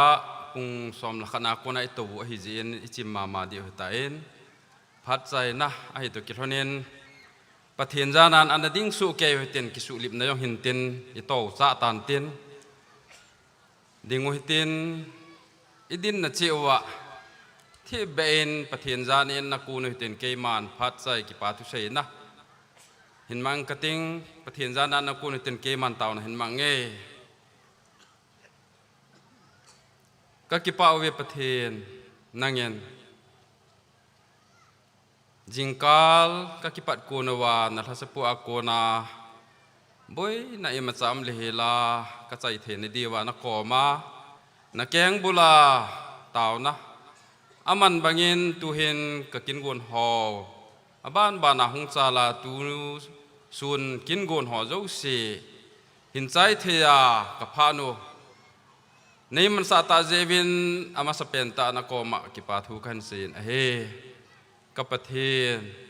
nin vetemon sang kha zaku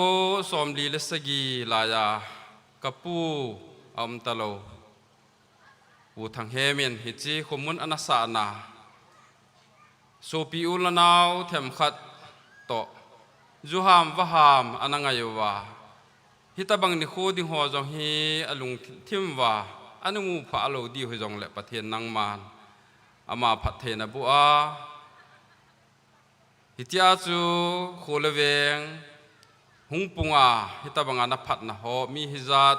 tu kum som sagi langa chan na ni kho platinum jubilee ani kho sang som ni le sagi le jathum le som ko le thum ni kho chan nang ma nei pui hlunga wa tu ni a lo pi ta nang ma ko ma ki pa thu ka se jawa ka pu thu sim ka su no wa nei pi na ho ki pa thu ka se ju hi aman tamin hi je hin pathian avela na ko ma ki pa thu kan se yin he o ka pathian nang man pha na ti le ahung hlung ding kum som ni langa zowa centenary kum zakhat thin na hi zong isanga lo pi zo che anang ma ka thang wa kho mo wa มีเป็นมีจองฮิตสางาหอยจอลพาจอกัตตมวานพัดนหอกสิมคอมเทนดีเวนพานตีเละในมูสาดิวนกอมะของตาเวนเฮตัวนี้นี่ขวานะคะสเตกินกูนาปังหัวเจ้าสีเละฮิจิกินกูนอบดิงาอุลนาหัวเจ้าสีบุยนะฮะสันในมาจำเลเฮลานว่าตากิปะตาพัดในใจสาวกกิปะวินจุเลฮิจิจุบลีลบนาดิงาฮิจิอันกุงกิสิมดิหัวเจ้าสีจงฮิกับประเทศนังมันในสุเทียงเปียวว่ากวานากุฮิลวาที่สันเพลว่าปันเทนดิงินกันเนี่ยกระดอนหัวเจ้าสีนังมันนี่คอมปีว่าจุดเตียงเละตัวนี้นี่ขวาฮิจิกินกูนากิงละกางากำลานายาหัวเจ้าสีจงประเทศอินลามาอากินุงเลนัดจิวะดำเซลาบอยน้ำเลหลานุงทุนว่านักก็มากิปาทุเซนดีเวนนักก็มากตาเวนเฮตัวนี้นี่ขวากกินกุนสุงว่ามิหิมกะฮิเจว่าเดย์สาวาลเจอาเซเขียลบอลเขียลเอามาเลในไงดำดีเวนนักก็มาไงดำขันทูมินเฮฮิตาบังอาโคเลเวงกิลุงขัดนาจุบลีคอมมิตี้ฮอปันละนาซาลากะกินกุนล้อทิ้งตาในใจสาวกกิปาวินกินกุนนีนันนิทาจานโปรแกรมกันในนลาจุวินฮิจิจงฮีปะเทนบอยนะฮะสันนาโคเลเวงสุงาเกียงละกังกันสุงว่าอีมาจากเลเฮลานิทาพานาจงกิปะตานังมากวะจอยเทนดีเวนจงพาในปิกินลายดีวันนักมากตาบุนเฮอิจากายโลปีนาจานานังมาหงจังานับพัดเทบุนาตัวสังหอยจอลพะจอาฮิจิโคเลเวงจงอาหุมดิงานับปันปีนานักเองบุลาหินทูมาฮิจงาจุฮัดจงนงหูหิงวะนาจาเรจิสุมินาปาปเทนักมากตาเฮอาเมน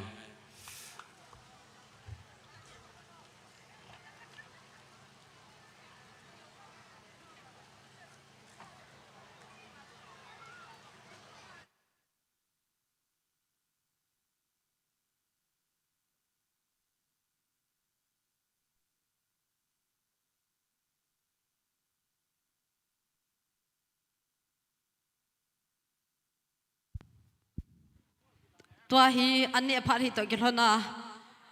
มัลจินซีอดีตเดียเขาสาวอุปาโฮพาสเตอร์โฮอีเวนเจลิสโฮจุเลเขาปามากุนาหงหัวเจ้าซีจูมุลนุมอีเอสันเดสกูมุนาคุจีดิ่งเอกเหสัยนจุเลจูบิลีคอมมิตี้โฮซีจูจิลังหินหงดิ่งคอมมิตี้อากุนาเหสานาเอามินะฮีแพลตินัมจูบิลีคอมมิตี้โฮจิลังหินหงเลี้ยวจุนกิปาวมินเตจูบิลีคอมมิตี้ฮอ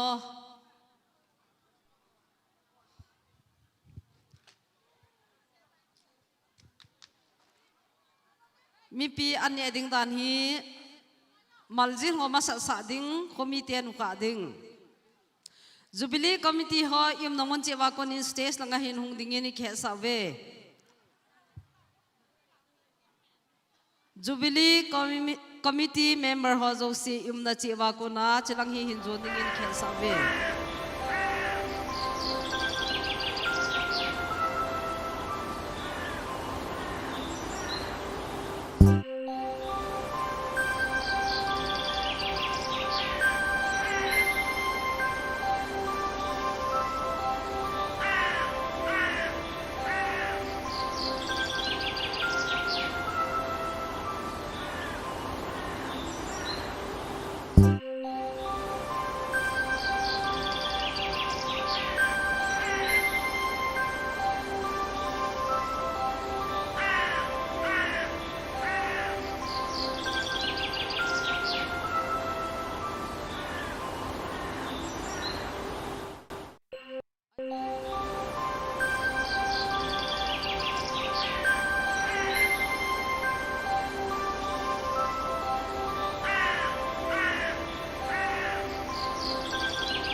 MYC Executive ho chu Jubilee Committee ho kila zo phali kila diu he koi man cha ne po do he win